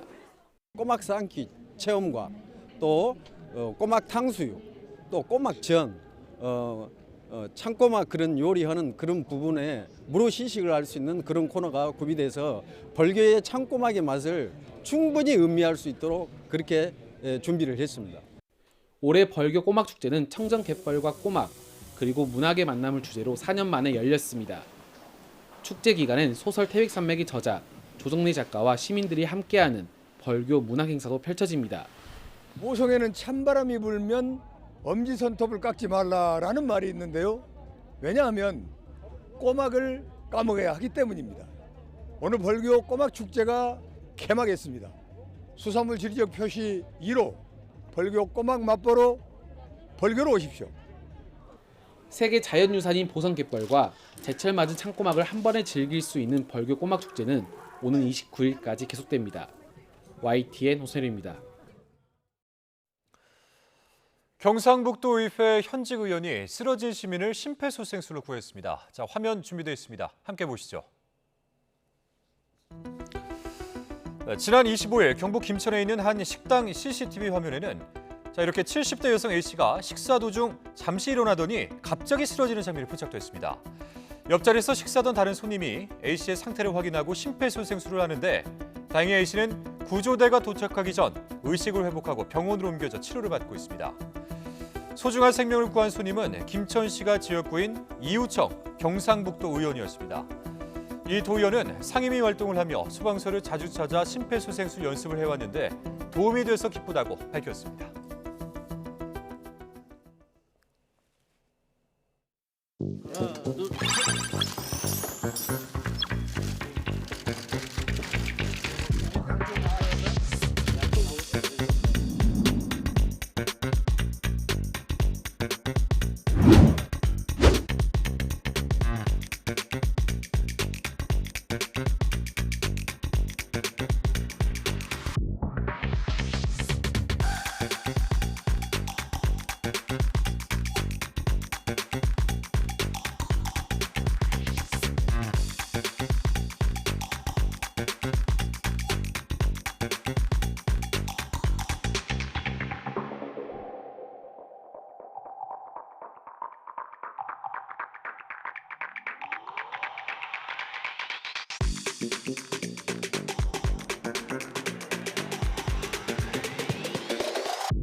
네, 고려시대 불상의 일본 소유권 인정, 제국의 위안부 박유하 교수 무죄 판결 등 우리 대법원 결정에 일본 정부는 최대한 말을 아끼고 있습니다. 다만 일본 언론들은 냉정하게 이루어진 판단이라고 평가하면서도 한국 정권에 따라 판결이 바뀌는 측면이 강하다고 추정하며 우려를 나타냈습니다. 도쿄에서 김세호 특파원입니다. 절도로 국내로 들여온 고려시대 불상에 대한 일본 소유권 인정, 위안부 명예훼손 혐의로 기소된 제국의 위안부 저자 박유하 교수에 대한 무죄 판결, 한일 현안과 맞닿은 우리 대법원의 판단이 잇따라 나오자 일본 언론들은 주요 뉴스로 다뤘습니다. 특히 불상 반환 관련 판결은 일본 사찰 측의 반응을 곧바로 방송에 내보내며 발빠르게 속보로 대응했습니다. 地域の方がですね、もう何百年にわたって大切にお祭りしてきた仏様ですので、それは当然のことだなというふうに思っています。 일본 정부도 신속히 반환할 수 있도록 한국 정부를 설득하겠다고 힘을 실었습니다. 本件仏像が所有者である観音寺に早期に返還されるよう韓国政府に働きかけるとともに観音寺を含む関係者と連絡を取りつつ適切に対応してまいりたいと存じます。 다만 일본 정부는 박 교수 무죄 판결에는 현안의 민감성을 의식해 언급을 피했습니다. 日本側が当事者となっていない他国の裁判所の判断の一つ一つについて大変恐縮ですがコメントすることは差し控えたいと存じます。 요미우리 신문은 한국 대법원이 냉정한 판단을 했다고 평가하면서도 법원이 정권의 의도와 국민 정서를 바탕으로 판단하는 경향이 있다고 전했고 극우 성향의 산케이 신문도 두 재판에 윤석열 대통령의 의지가 반영됐다며 정권이 바뀌면 사법부 판단이 뒤집힐 수 있다고 주장했습니다. 아사히 신문은 박 교수에 대한 판결을 놓고 다양한 견해가 갈리는 학문적 견해에 사법부의 개입이 타당한지 반문했습니다. 일본 언론들은 정권에 따라 한국 법원이 크게 영향을 받고 있다는 주장을 이어가고 있습니다. 일본 정부와 정치권이 이러한 시각을 유지하며 한일 관계 개선에 소극적으로 나서는 것 아니냐는 지적이 나옵니다. 도쿄에서 YTN 김세호입니다. 허리케인이 멕시코의 유명 휴양지 아카풀코를 강타해 도시가 폐허로 변해버렸습니다. 최소한 27명이 숨지고 4명이 실종되는 인명피해도 발생했습니다. 신홍진 기자입니다. 빌딩은 폭격을 맞은 듯 뼈대만 남았고 축구장은 거대한 수영장이 되어버렸습니다. 가장 강력한 5등급 허리케인 오티스가 남기고 간 것은 폐허뿐입니다. La casa está bien descubierta. Bien descubierta. Le voló su techo. Toda la casa. Pérdida total. Pérdida total. Tus Sí, mis colchones, mis papeles de mis hijos, de mis nietos, todo. 태풍이 강타한 게레로 주에는 특급 호텔과 별장이 질비한 멕시코의 대표적 휴양지 아카풀코가 있습니다. 이 지역에 초강력 허리케인이 들이닥친 것은 처음이라 무방비로 당할 수밖에 없었는데 아카풀코 호텔의 80%가 피해를 본 것으로 파악됐습니다. No puede ser. No puede ser posible. No puede ser posible. Acapulco está destruido. 멕시코 정부는 게레로주에 비상사태를 선포하고 8,400명의 장병을 복구 작업에 투입했습니다. Recibió el reporte por parte del gobierno del estado y del gobierno municipal del reporte de 27 personas fallecidas y 4 desaparecidas. 게레로는 멕시코 31개 주 가운데에서도 빈곤율이 높은 지역으로 당장 식수와 먹을 것이 부족해 주민들이 고통받고 있습니다. 배고픈 시민들은 상점을 약탈하고 있지만 투입된 공권력은 이들을 막을 엄두도 내지 못하고 있습니다. 주 멕시코 한국 대사관은 교민이나 일시 체류자 등 한국인 피해는 접수되지 않았다고 밝혔습니다. YTN 신홍진입니다. 30일부터 시작하는 프로야구 플레이오프는 마운드는 KT가, 타격에서는 NC가 한 수 위라는 평가지만 단기전인 만큼 여러 가지 변수가 예상되고 있습니다. 20승 투수 NC의 에이스 패디의 선발 복귀가 유력한 1차전에 팬들의 관심이 집중되고 있습니다. 김상희 기자입니다. 파죽지세로 가을 야구 4연승을 달려왔지만 선발진이 불안한 NC는 에이스 패디의 합류가 천군만마와 같습니다. 2주 만에 마운드에 오르는 패디를 안정적으로 리드해낸 포수의 역할이 어느 때보다 중요해 보이는 이유입니다.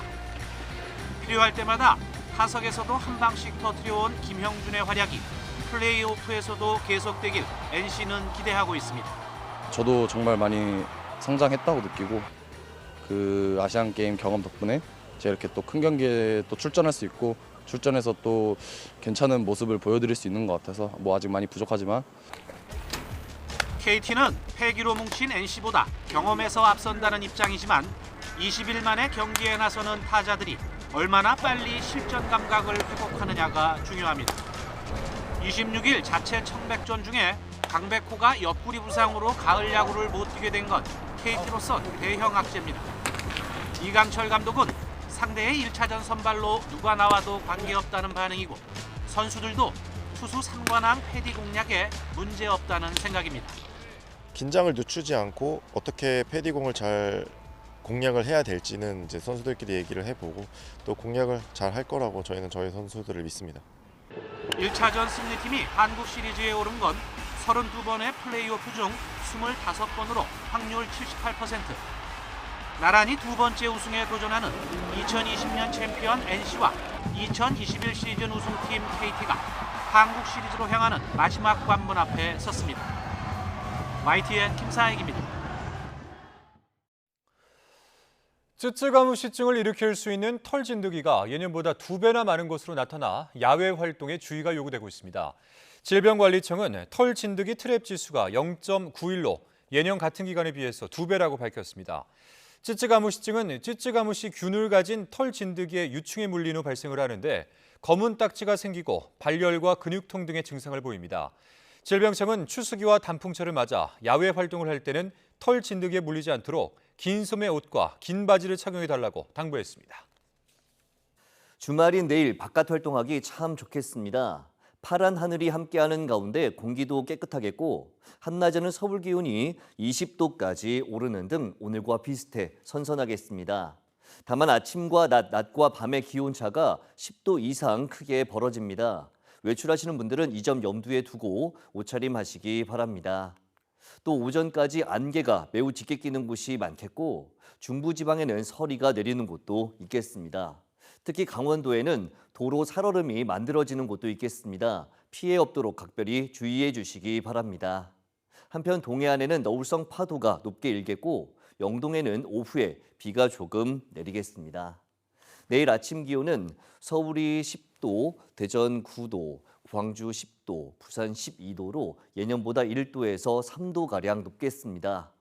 낮 기온도 서울이 20도, 대전 20도, 광주 21도, 부산 21도로 예년보다 1도에서 3도가량 높겠습니다. 휴일인 모레도 대체로 맑고 선선하겠지만 일교차가 크게 벌어질 전망입니다. 날씨 정보였습니다. 금요일 뉴스라이트 마치겠습니다. 함께해 주신 여러분 고맙습니다.